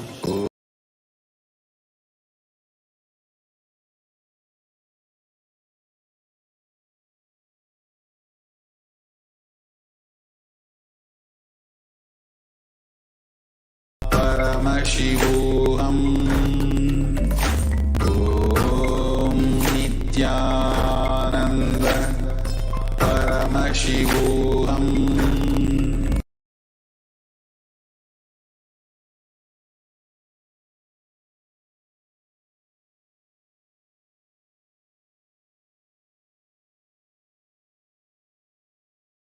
प्रतिक्रियायुतं द्वन्द्वपीठ सर्वबलप्रदं गर्भिणीनां दुर्बलानामिति Gargi जगादनु.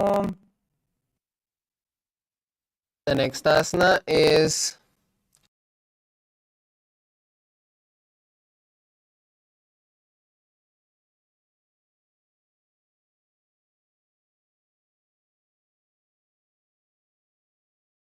towards the feet. Lift the entire body off the ground and visualize yourself as a sturdy stone furniture.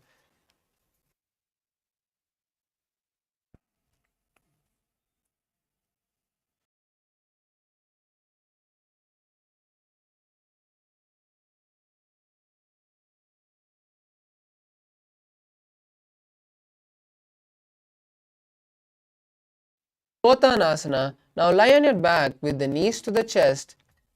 Place the hands on the shoulders and move the hips in a circular motion. Visualize yourself as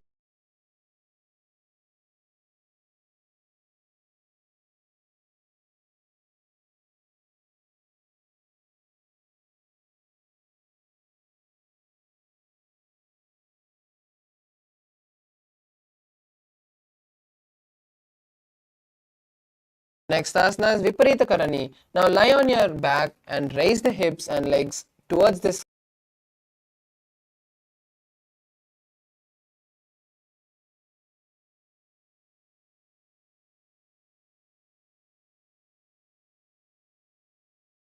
Start performing Murcha Kumbhaka, which is inhaling and exhaling through the Jalandhara Bandha. भूतले सशिरो दत्त्वा खेनये चरणद्वयं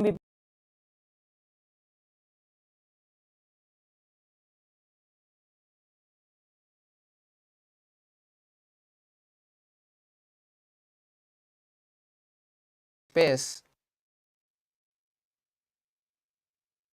करणी विपरीताख्या सर्वाधिव्याधिनाशिनी नित्यम् अभ्यासयुक्तस्य जाठराग्निविवर्धनी. Next asana is Langalasana.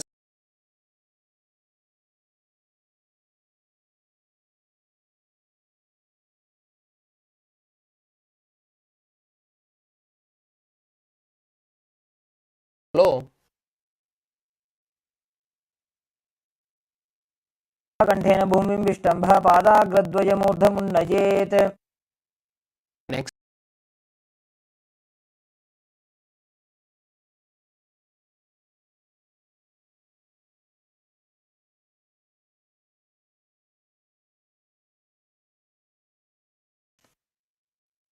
स्थानं शयित्वात् कुर्वीत शयितपश्चिमतानकम्. asana is Supta Konasana. Now, from the same position, slowly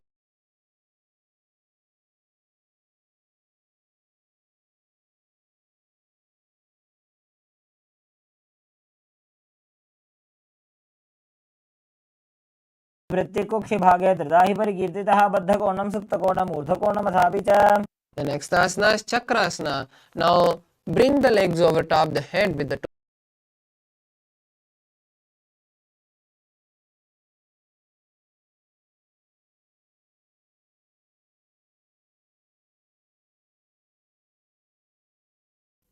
continue to perform Murcha Kumbhaka. शवासनस्तद्वौ पादौ कुर्यान्मस्तकतः परो व्युत्क्रमेण ततः शीघ्रमेतत् सर्वस्य साधनम्.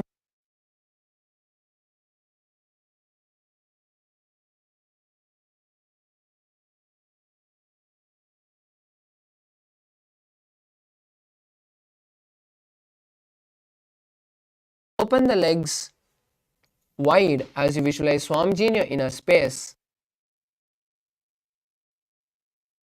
तानपादं क्रौञ्चं च मरीचिं वीरभद्रकम्.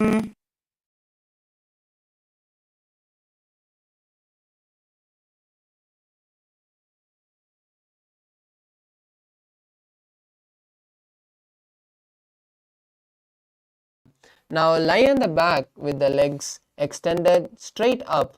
Hold the big toes in Prana Mudra and visualize Swamiji.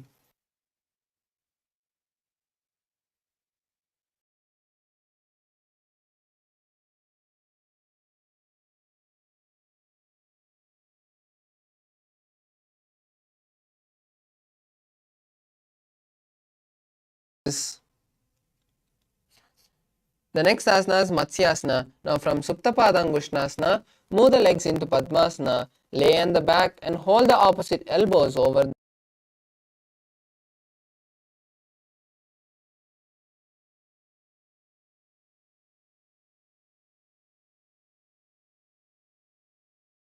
दृष्ट्या मत्स्यासनं तु रोगः.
All open all your three eyes and manifest the powers of Mahasadashiva. Om Nithyananda Paramashivoham.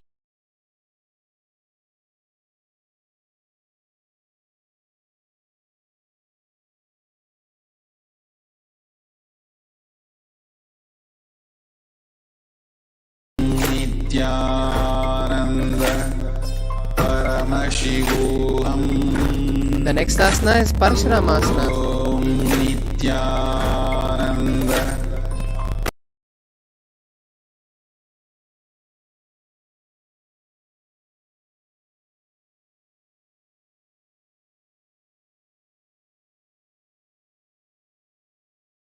Gaze at the nose and visualize Lord Rama as you gaze at the nose.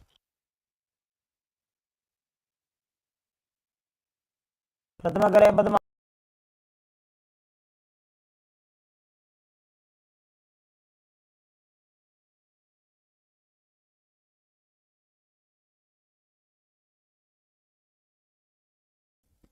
Parashramasana. Slowly place the hands on the hips and lift the legs off the ground. Hold the hips for support and balance here in Sarvangasana as you visualize Swamiji.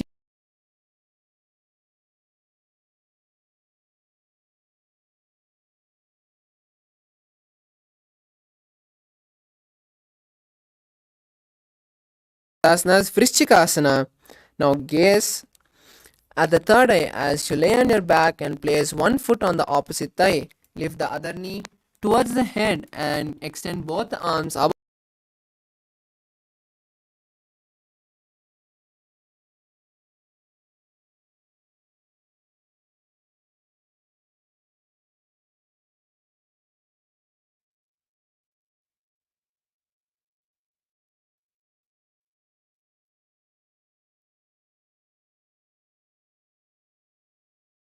Asanas Vrishchikasana on the opposite.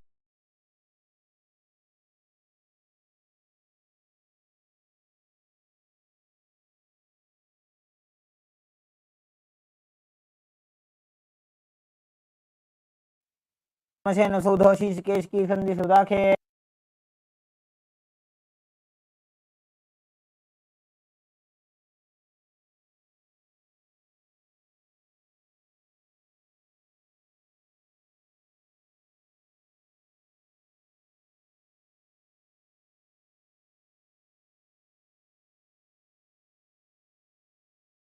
The Kshepasana. Now lie on the back and interlace the fingers around the neck. Lift one foot at a time, bringing the knee to the chest and touch that knee with the opposite elbow. Repeat this.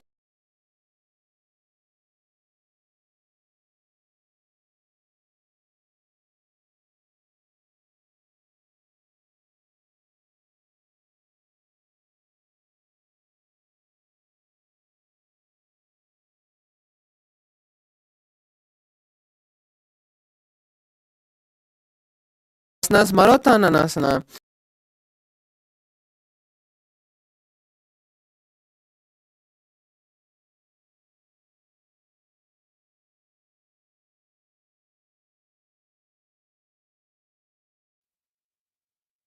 श्रोतानवत्संसी कृत्वा जानुद्वयं पर्यायेन कर्णयोः संस्पृशेत्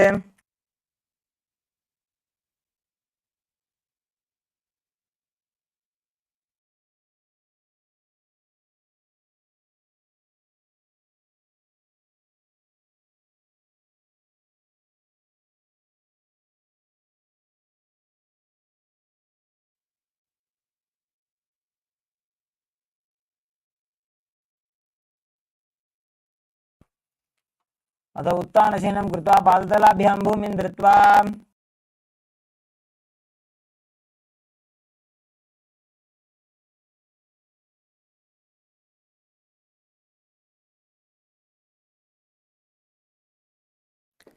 As you lie on your back, quickly throw the legs above the head and completely roll over, finishing in a prone position. Visualize yourself as Swamiji.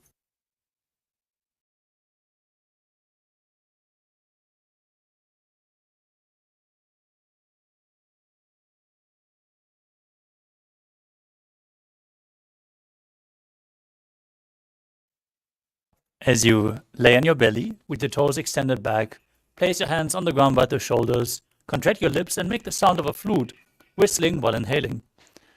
Now visualize yourself as a chariot carrying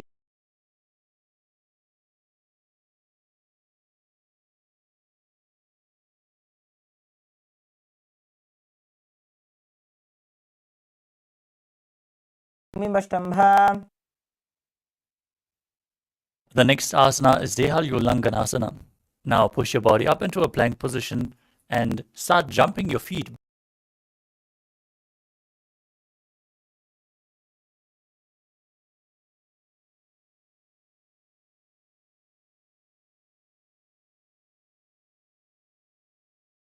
बद्ध्वा तन्मध्यचरणद्वयम् उड्डानैव बहिरानीय. Next up is Jatyasana. As you stand on the mat, lean forward and place your hands on the mat as you walk forward and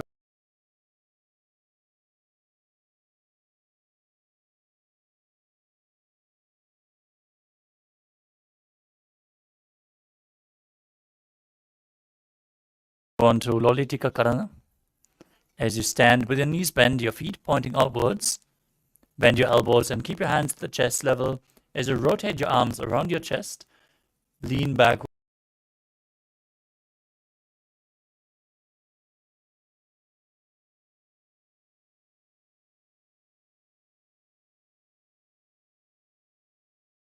Asana, Sarapasana. Now stand straight on the mat as you tie your feet with a rope. Keep your hands at the side of your hips, elbows close to your body. As you visualize your Kundalini Devi,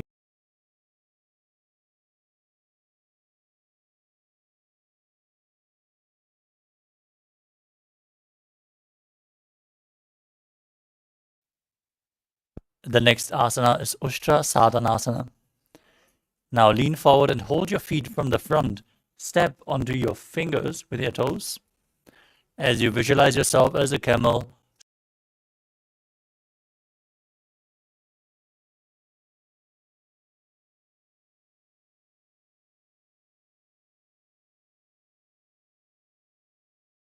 same position, hold your feet from the outside and visualize yourself as a horse as you walk around on the mat.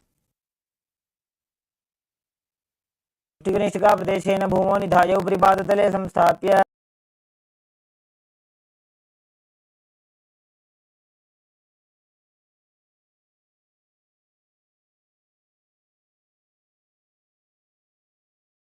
Yourself as a soaring bird diving in Kapota Nitakasana. पादतले भूमौ निधाय. Next up is Tala.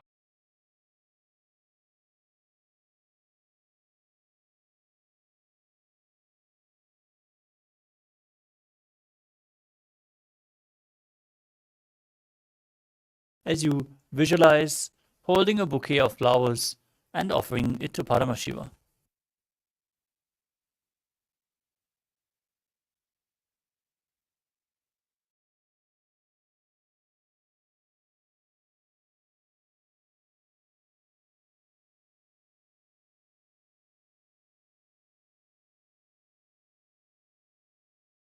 As you keep your hands in Namaskara Mudra, resembling the horn of the rhinoceros. दशरथमासनं कृत्वा पादतलाभ्यां भूमिं धृत्वा. Next up is the Uttanottanam. You can hold weights if you want to intensify this asana. As you sit down all the way or as low as you can towards the ground and then stand back up again and again. Gaze towards your nose and visualize Swamiji in your inner space. पुनः पुनः उत्थातव्यम् असितव्यम् इति उत्थानोत्थानं भवति. Next up is Musalasana. As you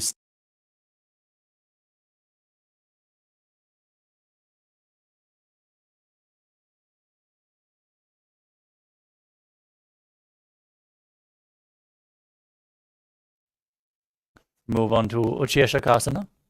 From a standing position, pull the sole of one foot towards your chest. Then sit down and stand back up with the other leg. Alter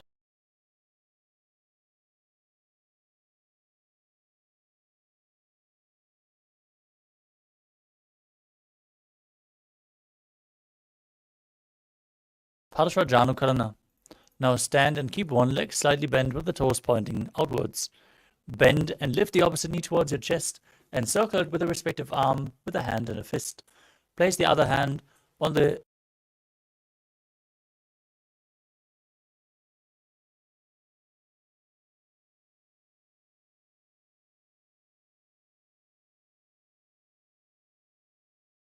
to intensify this asana. As you visualize yourself fiercely dancing as Lord Shiva, extend your arms and one leg forward and sit down and stand back up with the other leg.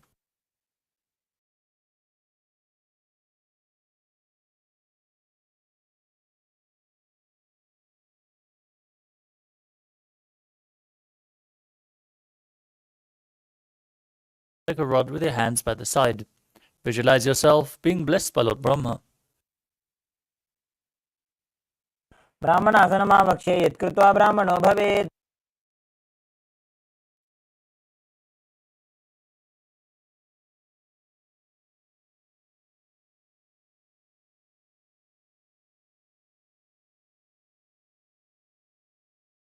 Bring the palms together in Namaskara Mudra as you visualize yourself as Lord Garuda. उत्तानकूर्मपीठं च सिंहद्गारुडमेव च वातायनं गोमुखं.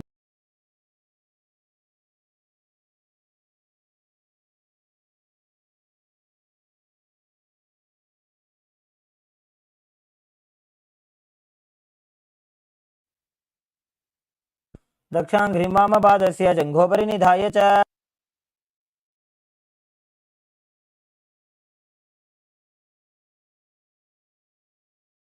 The next asana.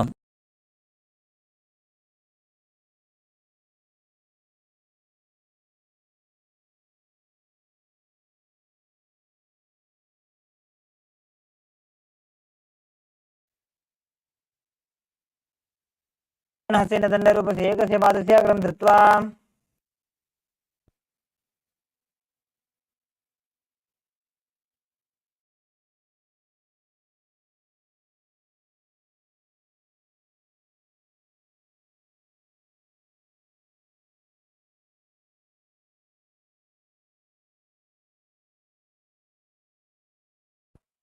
ग्रीवायां पादं संस्थाप्य स्थातव्यम् उत्थातव्यं त्रिविक्रमासनं भवति.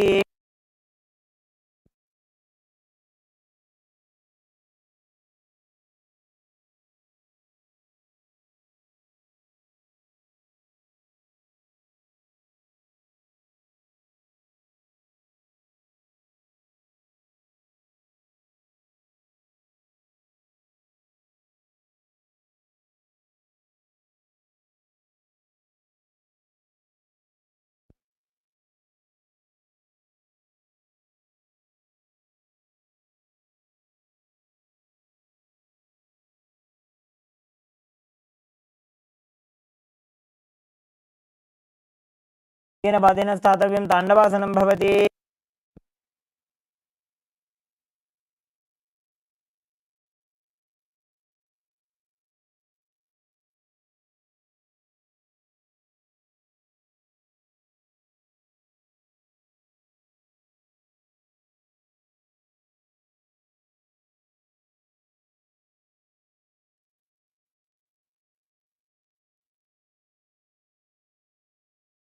उत्तानकूर्मपीठं च सिंहद्गारुडमेव च.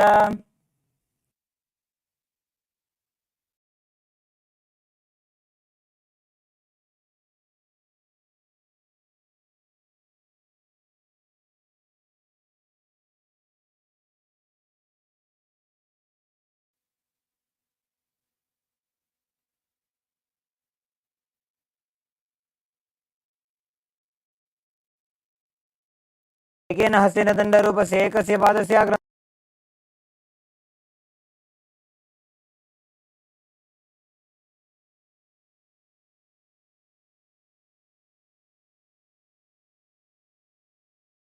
Into the Vikramasana. एकेन पादेन स्थातव्यम् उत्थातव्यम्.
काकतली की माहिली core मिलाई फना पानी उकड़ बई से।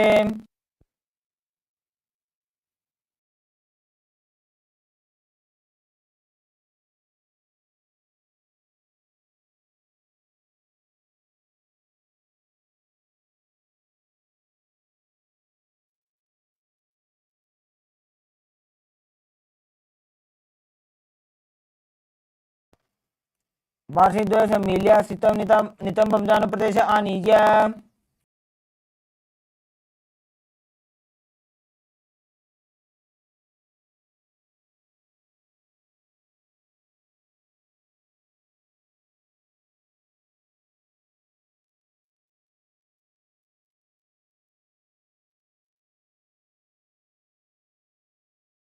हस्ताभ्याम मौनिमवष्टभ्याम।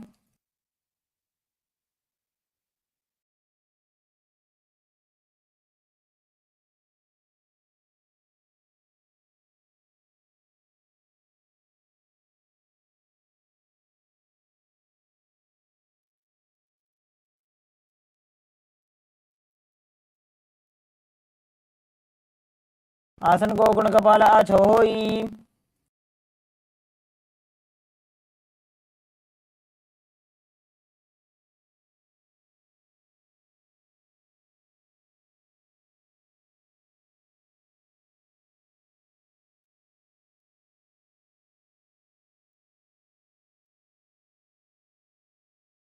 जानोर वोरंत्रे पादौ कृत्वा पादौ च गोपयेत्।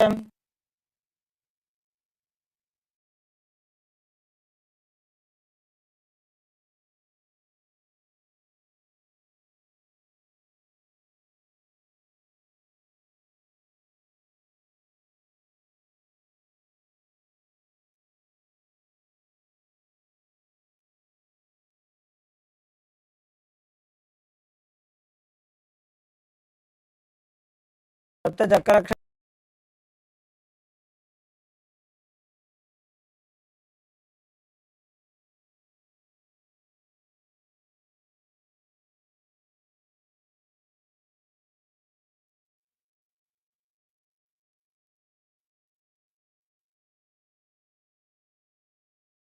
दो पग जोड़ी माही गुल्फ मिलाए।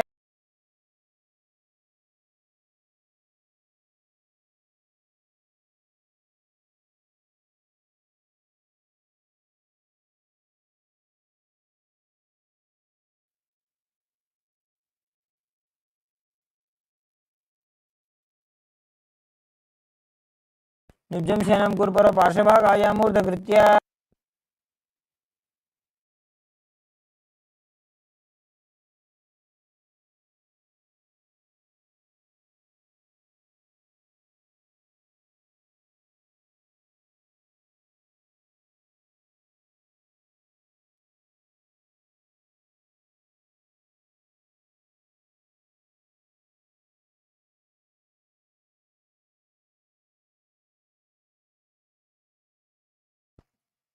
कराभ्यां पंकजं कृत्वा तिष्ठेत् कुरपरे आसुदीः।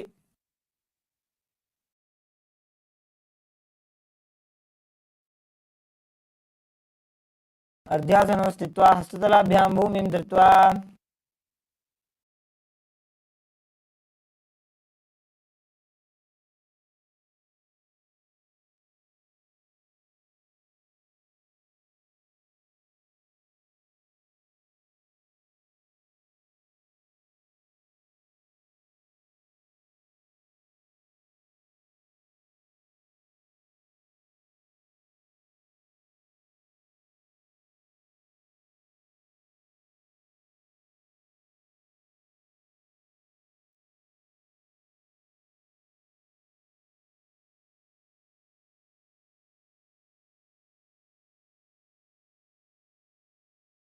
गजासन संस्थितो पादद्वयमन्तराळीकृत्य।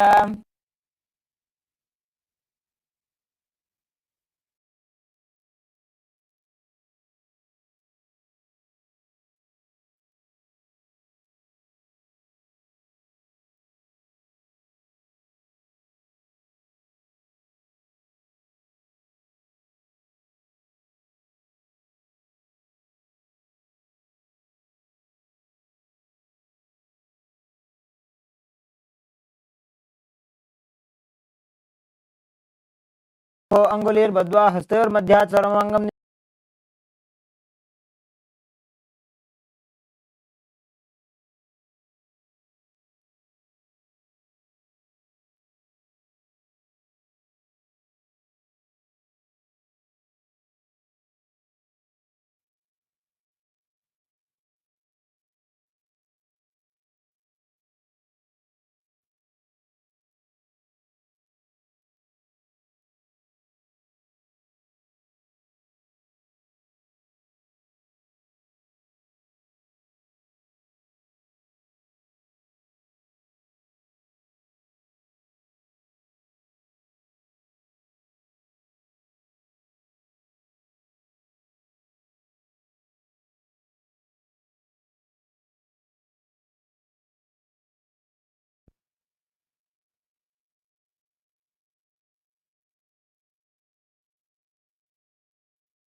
पृष्ठं सम्पीड्य गुल्फाभ्यां जान्वङ्गे सबलयाकृतिः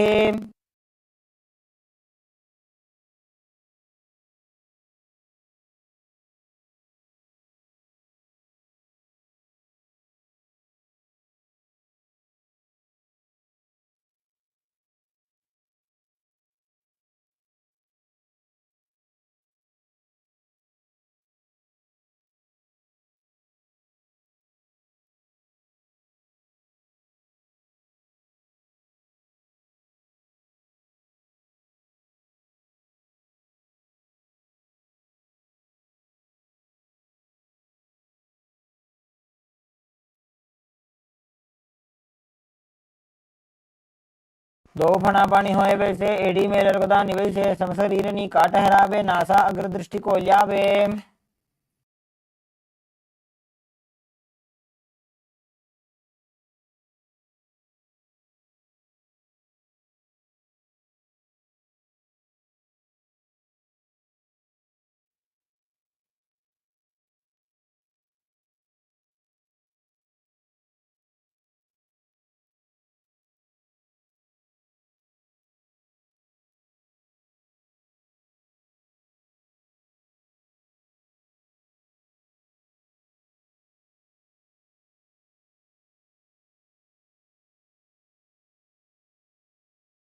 दो पगागी एडी जोई घोड़ा फनोवान पुनि होई।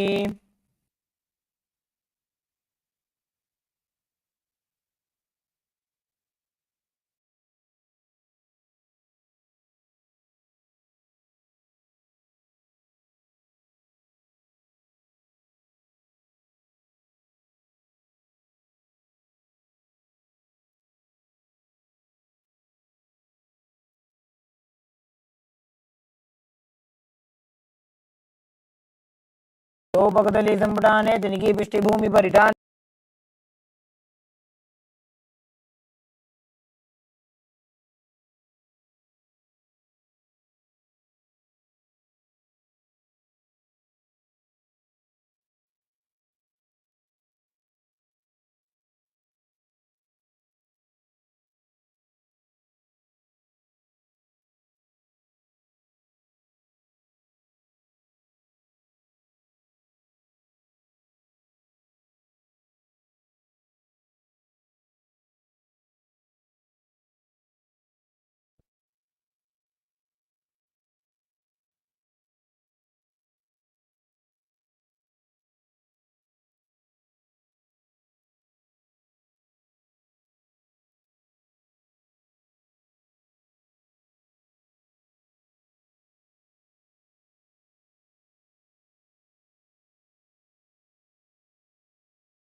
देतदिति योगविदो विदुः. Next asana.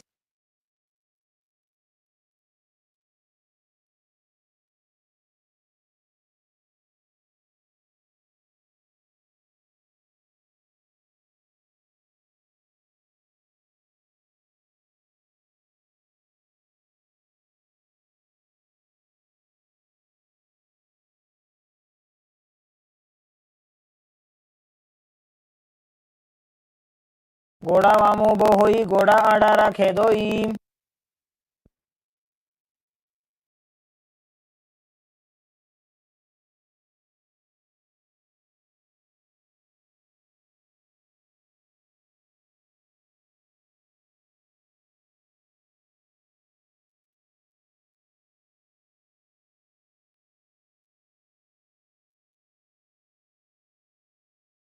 मेरुदंड ग्रंथि दाढ़्य संपिपादयिषु पुमान्.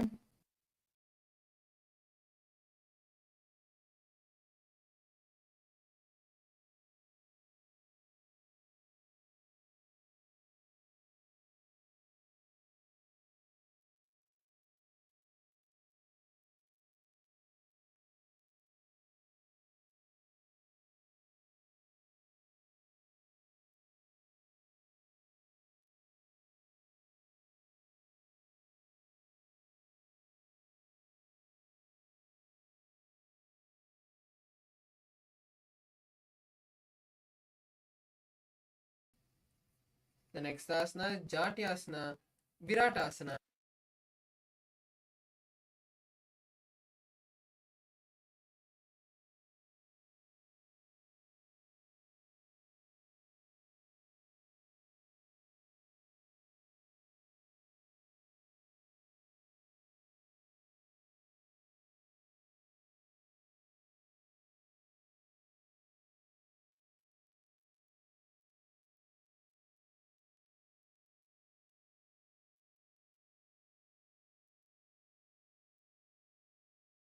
मेरुदंड ग्रंथि दाढ़्य संपिपादयिषु पुमान्. The next asana is Varasana. Now come to a kneeling position with the toes tucked.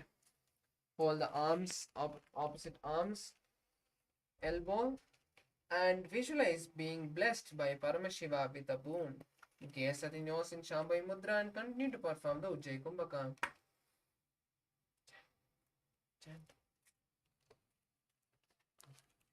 जानुनी भूमौ संस्थाप्य हस्ताभ्यां बाहु परस्परं धृत्वा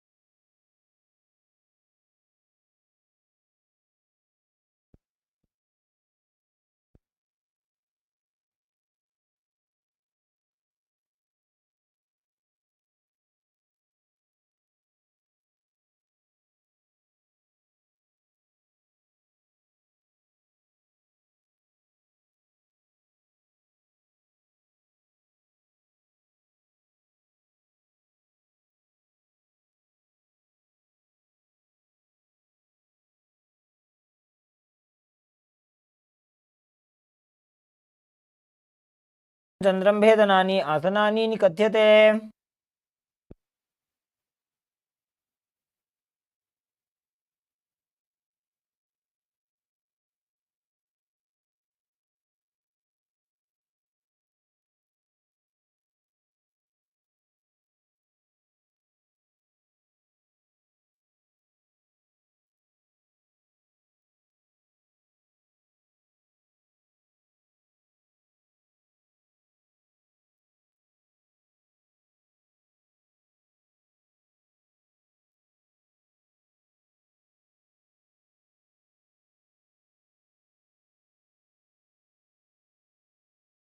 मुंडासनं वक्षे सर्वेषां प्राणिनां सुखम्.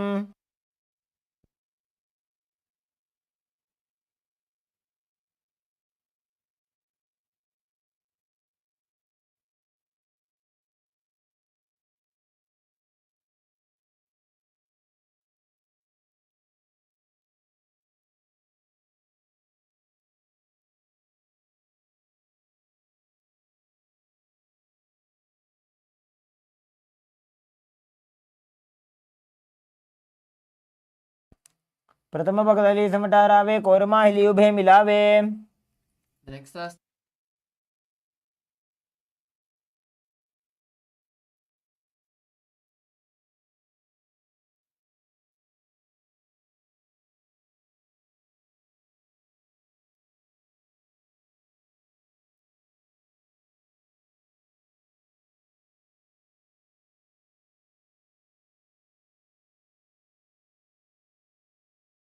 शलभासन भेदाश्च नटभेरुण्ड नामके गण्ड भेरुण्ड सहिते शीर्षदण्डासनं तथा.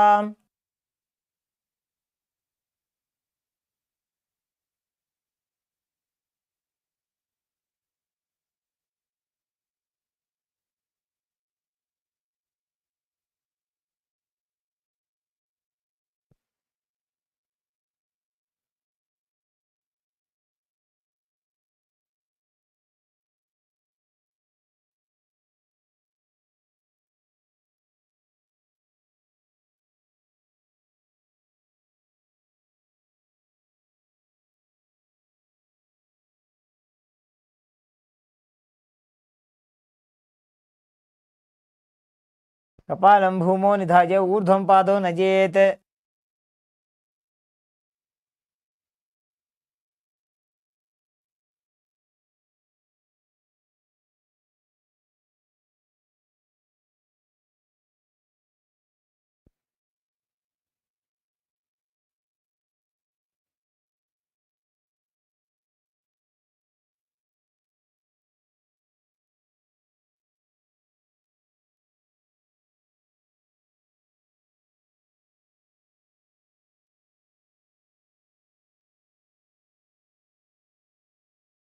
उष्ट्रासने स्थित्वा चरणौ भूमेरुत्थाप्य मस्तकोपरि नीत्वा. The next asana is Chatakasana.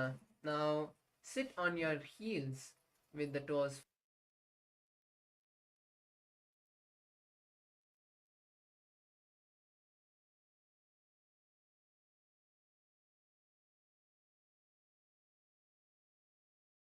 कूर्परपर्यन्तौ हस्तौ धरामौष्टभ्याम्.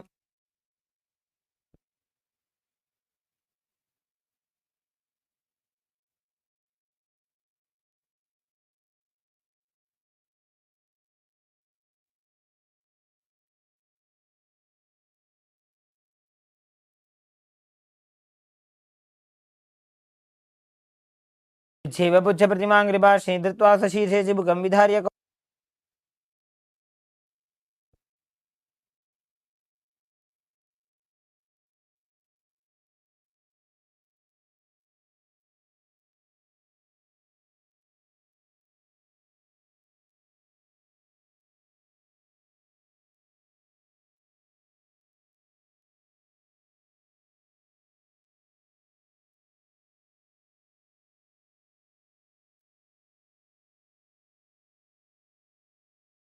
यामे कुल्पे पादमूले वामभागे पदेतरम्.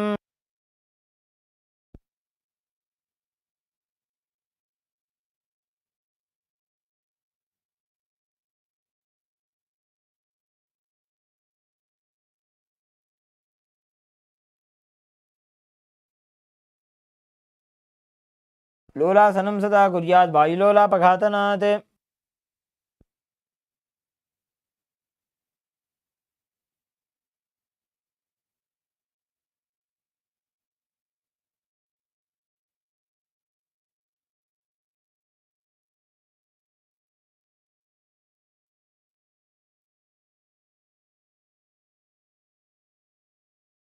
यामे गुल्फे पादमूले वामभागे पदेतरम्.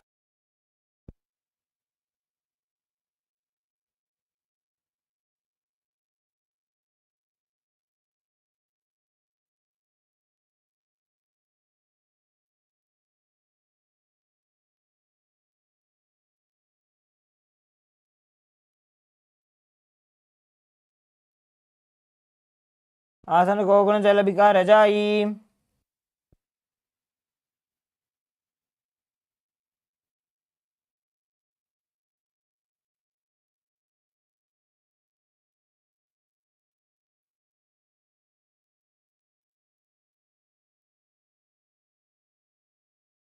तले भूमौ संस्थाप्य जान मध्ये कूर्वरौ स्थाप्य.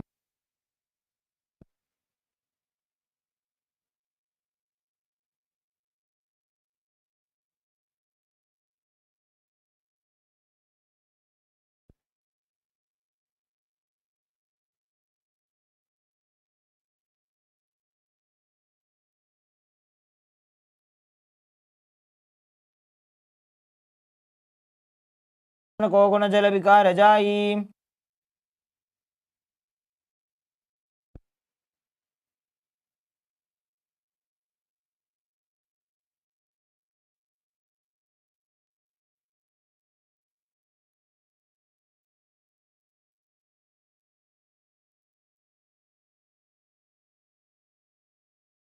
युजास्पिजोस्ति यत ऊर्वजानु यत्रासने पादतलद्वयोपरि।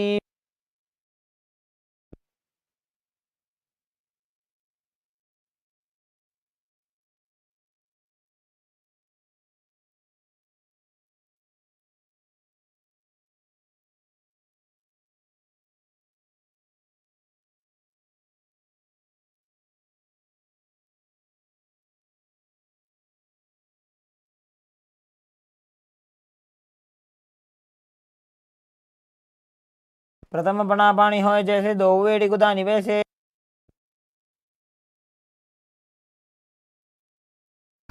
Part, place the hands under the soles from the feet, under the soles of the feet with the palms down.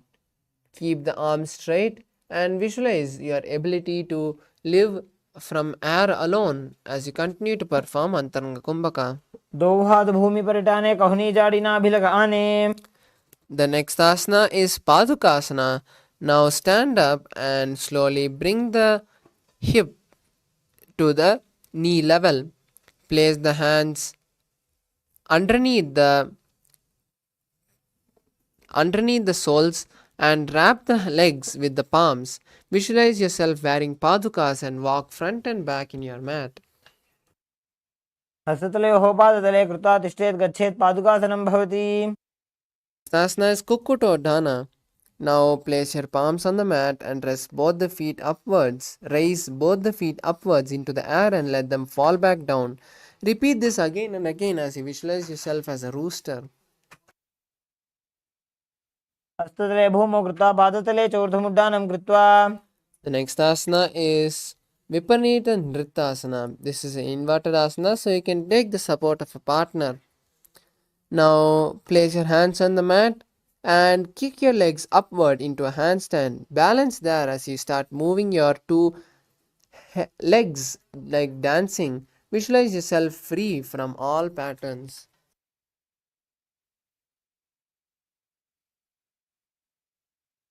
हस्ततलाभ्यां भूमिं वष्टभ्य ऊर्ध्वपादाग्रे कुर्वन्। The next asana is Kanjarasana. Now separate the feet and place one palm down on the mat with the other arm straight. Bring the opposite hand and be stable.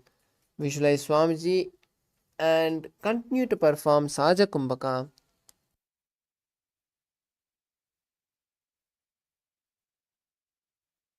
अथ पक्षे Mahadev कुञ्जरासनमुत्तमम्। The next asana is Kunjarasana on the opposite side. Now separate the feet and place the one palm down on the mat with the other arm straight. Bring the opposite hand to the head and be stable. Visualize Swamiji in your inner space. अथ पक्षे Mahadev कुञ्जरासनमुत्तमम्। The next asana is Kadambasana. Now sit on the ground with the feet flat and the heels close to the body. Hold the respective ankle and lift the feet off the ground. Visualize yourself as a Kadamba tree, a tree that promotes a long and pious life. पार्श्वेभ्यां भूमिं वष्टभ्य हस्तद्वयेन गुल्फौ। Next asana is Pavana Muktasana. Now sit with the heels at the perineum and the knees to the chest.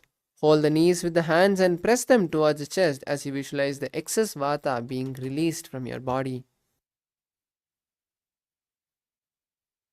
द्वयोस्तु पादयोः पाणिं लात्वा स्वस्थनितम्बके।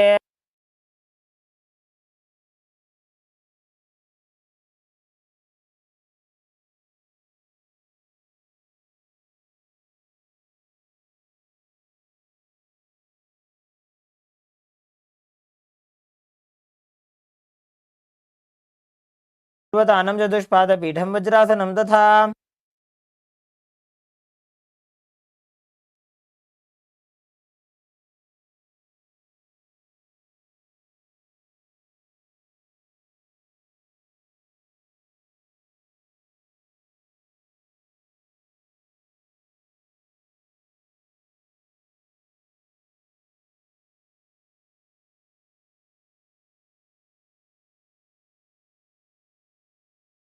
पादाङ्गुष्ठौ तु पाणिभ्यां गृहीत्वा श्रवणावधिम्। Next asana is Ashtavakrasana. Now lift the left leg over top the left shoulder. Bring the right foot across and hook it on top of the left foot. Lean forward and down while extending the left leg out. Keep the left lift up and chest as you find balance. Visualize yourself as a flying crane. वासिष्ठमतकौण्डिन्यमूर्धकुक्कुटमेव च। Next asana is Pranasana. Now place the right foot on the left thigh and bring the left foot flat on the ground. Have the left shoulder underneath the raised left leg and place the hands flat on the ground. Visualize yourself as immortal and gaze at the third eye in Shambhavi Mudra.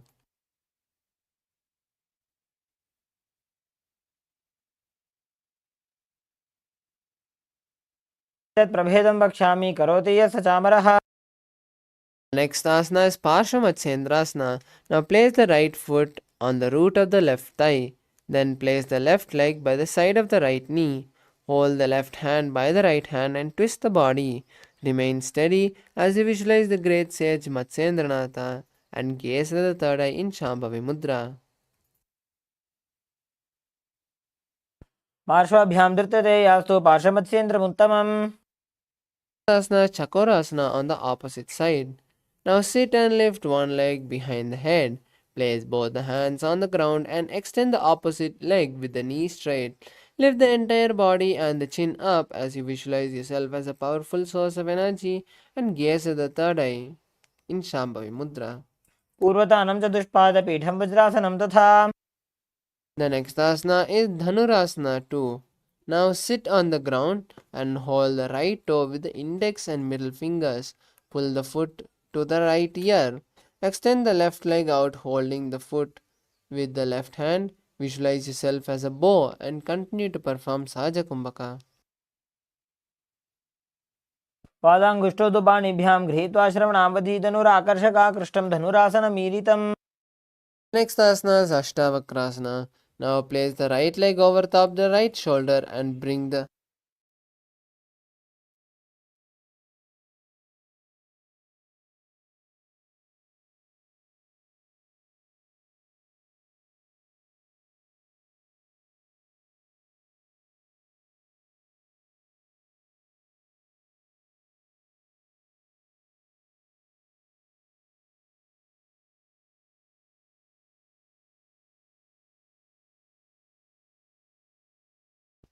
Now place the left leg over top the right shoulder.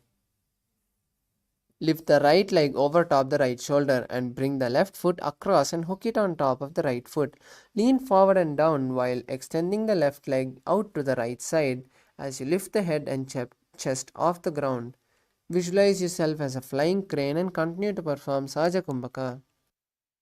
वासिष्ठमथ कौण्डिन्यमूर्धकुक्कुटमेव च अष्टावक्रमथोत्तानं मयूरं सेतुबन्धनम्। The next asana is Pranasana. Now place the right foot on the left thigh and then bring the left foot flat on the ground. Have the left shoulder underneath the raised left leg and place the hand flat on the ground. Visualize yourself as immortal and continue to perform Sahaja Kumbhaka.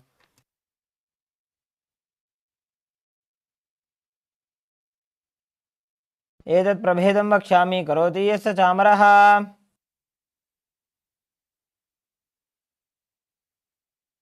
Next asana is Parshamatsendrasana. Now place the right foot at the root of the left thigh and then place the left thigh by the side of the right knee. Hold the left leg by the right hand and twist the body, remaining steady. Visualize yourself as the great sage Matsyendranatha and gaze at the third eye in Shambhavi Mudra. वामोरुमूलार्पितदक्षपादो जान्वो बहिर्वेष्टितदक्षदोष्णा। Next asana is Ardha Paschimottanasana. Now keep one leg straight and press the other leg to the perineum with the heel. Bring the chest forward and down, holding your front foot with both the hands. Visualize Swamiji in your inner space and perform Jivachala Kumbhaka, which is inhaling and visualizing the prana spread all over your body and then exhaling. एकं पादं प्रसार्य एकं पादस्य पार्श्वना Seoni सम्पीड्य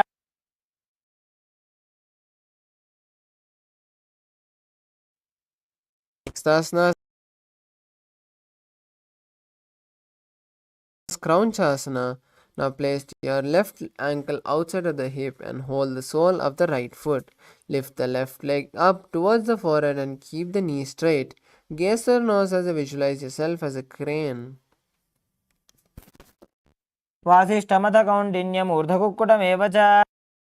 Next asana is Ardha Pachimatanasana on the opposite side. Now keep one leg straight and press the perineum with the heel of that foot. Now stretch the opposite leg and bring the chest forward and down, holding your toes with both the hands and bringing your head towards the knee. Visualize Swamiji and perform Jiva Chalakumbhaka. एकं पादं प्रसार्य एकं पादस्य पार्श्वनासीवनी सम्पीड्य. Next asana is Crouchasana. Now place your right ankle outside of the hip and hold the sole of the left foot with the left leg up. Bring the knee towards the forehead as you keep the knee straight and gaze to the tip of the nose. Visualize yourself as a crane. उत्तानपादं क्रौञ्चं च मरीचिं वीरभद्रकं नटराजं त्रिकोणं च सुप्ताङ्गुष्ठप्रसारणे. The next asana is Swastikasana. Now sit with the soles between the thighs and calves. Place the spine straight and keep the palms on the respective knees. Embody the space of peace. अनुर्भोरन्तरे सम्यक् कृत्वा पादतले उभे. Next asana is Ghorakshasana. Now keep the feet in the same position and cover the heel with the respective hands. Maintain the same posture of your legs and visualize Swamiji as we perform the Shanmukhi Mudra, which is locking the mouth with the little and ring fingers, locking the nose with the middle finger, locking the Padmasana. Place the hands by your side with the palms facing up. Visualize Swamiji and gaze to the nose. Start performing Kakachan.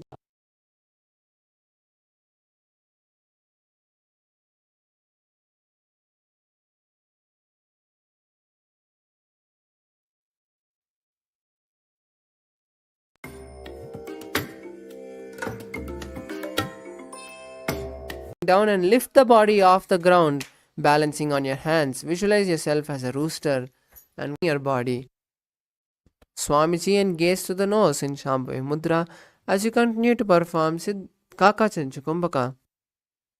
Continue to perform Kaka Chanchukumbhaka.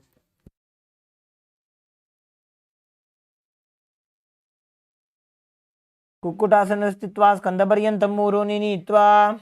And interlace the fingers.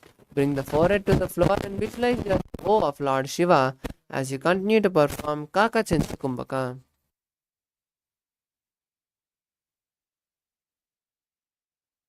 Padmasana, insert both the hands to the thighs and calves. Bend the elbows and hold the respective shoulder as you visualize yourself as the tortoise. Continue to perform Kaka Chanchukumbhaka.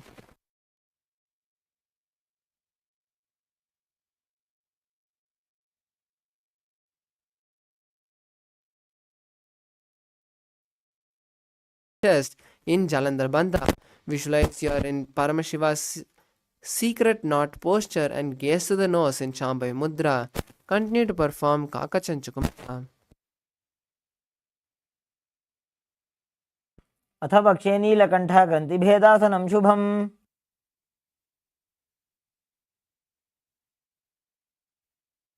Next asana is Uttana Kurmasana. Now from this posture, slowly lie on your back. Roll on your back. Continue to hold the respective shoulder and visualize yourself as a tortoise. Perform the Kaka Chanchukumbhaka and gaze to the nose in Shambhavi Mudra. कुक्कुटासनबन्धस्थं कराभ्यां धृतगन्धरम्. Asana is Pangu Kukkutasana. Now come hold back up. Keep your legs in Padmasana. Place both the hands through the gaps of your thighs and calves and hold your hand with one hand, lifting your body off the ground on just one hand. Visualize yourself as a rooster.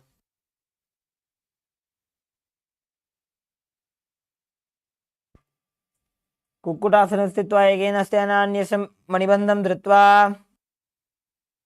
Asana is Pangu Kukkutasana on the opposite hand. Now switch the hand and lift your body off the ground on one hand as you visualize yourself as a rooster and continue to perform Kakachancha Kumbhaka. Kukkutasana स्थित्वा एकेन हस्तेन अन्यस्य मणिबन्धं धृत्वा As Granthi Gridrasana. Now in from Padmasana, place your elbows on the soles of the feet. Interlace the fingers and rest your chin on the interlaced fingers. Visualize yourself gone beyond all greed and continue to perform Kakachancha Kumbhaka.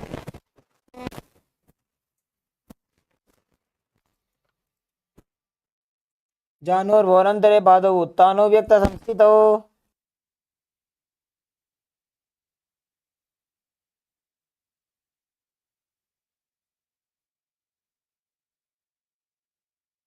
Asanas Padmasana tree. Now from Padmasana, place the right palm on the left palm and place your palms in front of the navel. Visualize Swamiji and gaze to the nose in Shambhavi Mudra as you perform Mahamudra Bandha and Kakachancha Kumbhaka. उत्तानौ चरणौ विधाय विधिवत् शक्तिस्थितौ योगिरात् Asanas Padmasana 4. Now from Padmasana, place the hands on top of the respective knees. Keep the head, neck and spine in a straight line and gaze to the nose in Shambhavi Mudra. Visualize Paramashiva and continue to perform Kakachancha Kumbhaka. तत् पद्मासनं कुर्यात् प्राणवायुप्रसिद्धये Next asana is Karmukasana 2. Now from Padmasana, hook the right hand, index and middle finger around the right toe. Lift the elbow and pull the toe like a bowstring. Place the left hand on the respective knee and do this on the other leg. Visualize yourself as a bow and perform Kakachancha Kumbhaka. अथान्यासनमावक्ष्य योगपूरकरक्षणात् Asanas Karmukasana 3. Now from Padmasana, push your legs more inside your thighs and wrap your hands around the back, holding onto the respective leg from the back. Visualize yourself as the bow of Paramashiva and perform Mahamudra Bandha as you gaze to the nose and continue to perform Kakachancha Kumbhaka. कार्मुकासनमाक्षित्य उदरे पूरयेत् सुखम् The next asana is Dridasana. Now maintain the same position as Karmakasana 3 and just release the Mahamudra Bandha. Gaze to the third eye and continue to perform Kakachancha Kumbhaka. ऊरुभ्यामुपरि स्थाप्य पादयुग्मं प्रयत्नतः Next asana is Nagrasana. Now from Karmakasana 3, try to lie down, continuing to hold on to your feet. If you can't hold on, release the feet and just cross your hands behind the back. Visualize yourself as a snake and gaze to the nose in Nagrasana.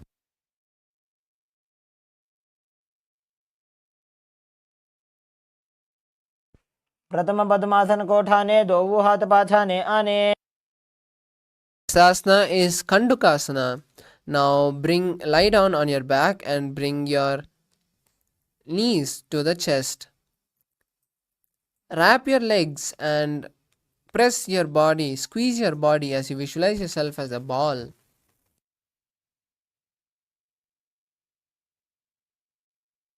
चित्रासने स्थित्वा हस्तपादान् निष्कुष्य ऊर्ध्वं नजेत् Asana is Urdhva Pavanasana. Now place your legs flat on the mat with the knees upwards, interlace the hands behind the neck and relax your body as you get Swamiji in your inner space and gaze to the nose. प्रथमे सूधः सैनकरावे घोड़ा उभा राशि मिलावे Asana is Markata Pitasana. Now place your palms underneath the respective heel and lift your hips off the ground. Visualize yourself as a powerful alpha ape. उत्तानशयनं पादतले उत्तानहस्तयोः स्थापयेत् The next asana is Utthana Shikihi Pitakasana. Now place your hands on the hip and lift your hip up extending the legs forward and straight. Visualize Swamiji and gaze to the nose. Sanghorubalahinaschet uttanashiki beetakam. Next asana is Narakasana. Now from this position, kick your leg back, lifting your legs up towards the sky. Place your hands and elbows flat on the mat if you can, or else hold the back of your hips. Balance here as you visualize traveling through hell blissfully. Divakanthena bhumi vishtambha padagradvayamurdhamunnayet. Next asana is Tiryannaukasana. Now place the hands on the hips and slowly angle the body. Visualize yourself as a boat and continue and perform Murcha Kumbhaka and Jalandhara Bandha.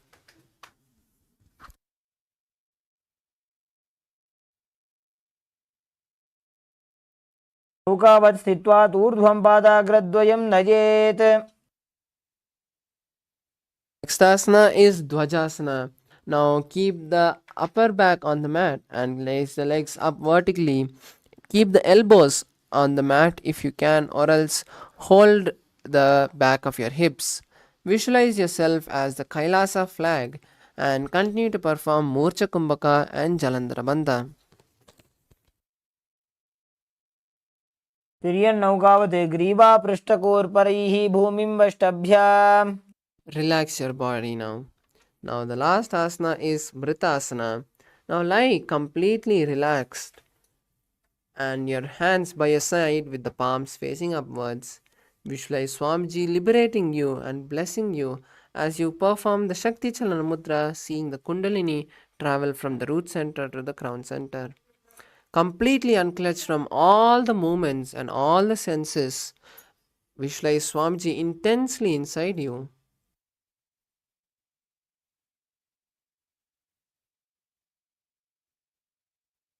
Uttanam shababad bhumau shayanam tu shavasanam shavasanam shramaharam chitta vishranti karanam.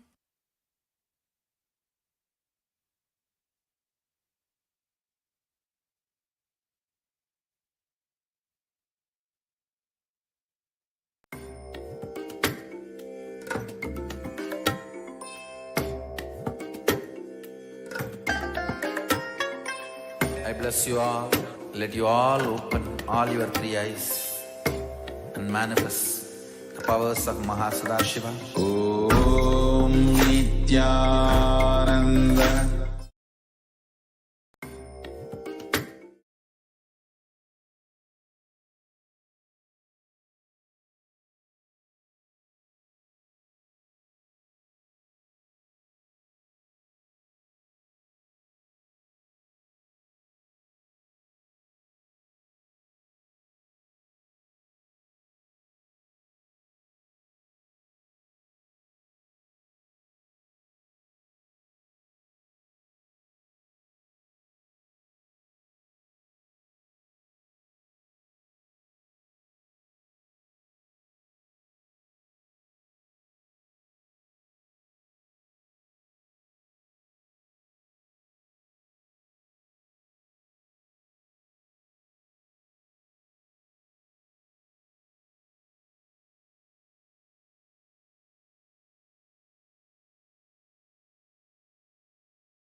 I bless you all.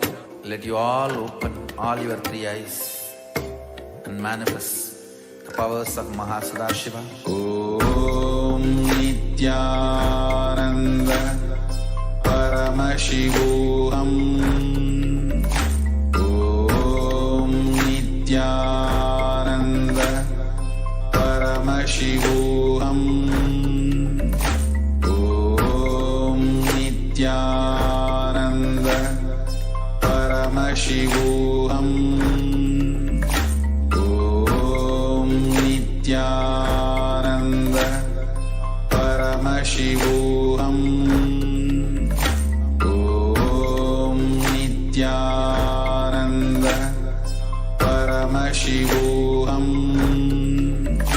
Om Nithyananda Paramashivoham.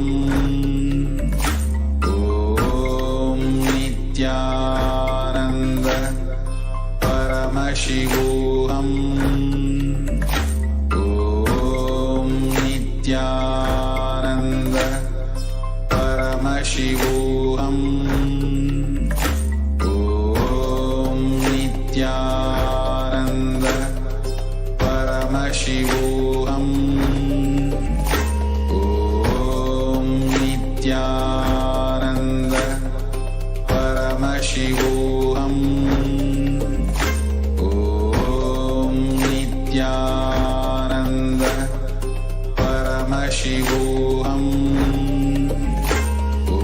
Om Nithyananda Paramashivoham. Om Nithyananda Paramashivoham. Om Nithyananda Paramashivoham. Om Nithyananda Paramashivoham. Om Nithyananda Paramashivoham. Om Nithyananda Paramashivoham. Om Nithyananda Paramashivoham. Om Nithyananda Paramashivoham. Now slowly come back to your body. Start shaking your legs and hands. Come back to your body as you slowly bring your knees and legs to your chest. Wrap them around with your hands. Rock from side to side. Slowly come to a seated position. We have completed successfully the 308 asana sequence, the Dvitiya Vinyasa Krama. Now that we have completed this sequence, the Kundalini in our body is highly awakened and the prana energy in us is also very high. Now we need to bolt this into our nervous system, and to do that, the most powerful thing is power manifestation. So now after this yoga session, immediately we'll be having the power manifestation session. So just quickly grab some water if you need, and your eye band and a paper and pen for this power manifestation session. After the yoga, do not go and start refreshing up and getting ready for the next sessions. After the power manifestation, you'll have a break where you can do that. So now let's finish with the Purna Mantra. So let's all sit straight with our head, neck and spine in a straight line. Bring your hands to the heart center. Close your eyes and visualize Swamiji as we chant the Purna Mantra. Om Purnamadah Purnamidam Purnat Purnamudachyate Purnasya Purnamadaya Purnamevavashishyate. Om Shanti Shanti Shanti. Harihi Om Tat Sat Sarvam Bhagavat Shri Nithyananda Paramashiva Padukarpanamastu. Om Nithyanandam. Thank you, Nithyanandam.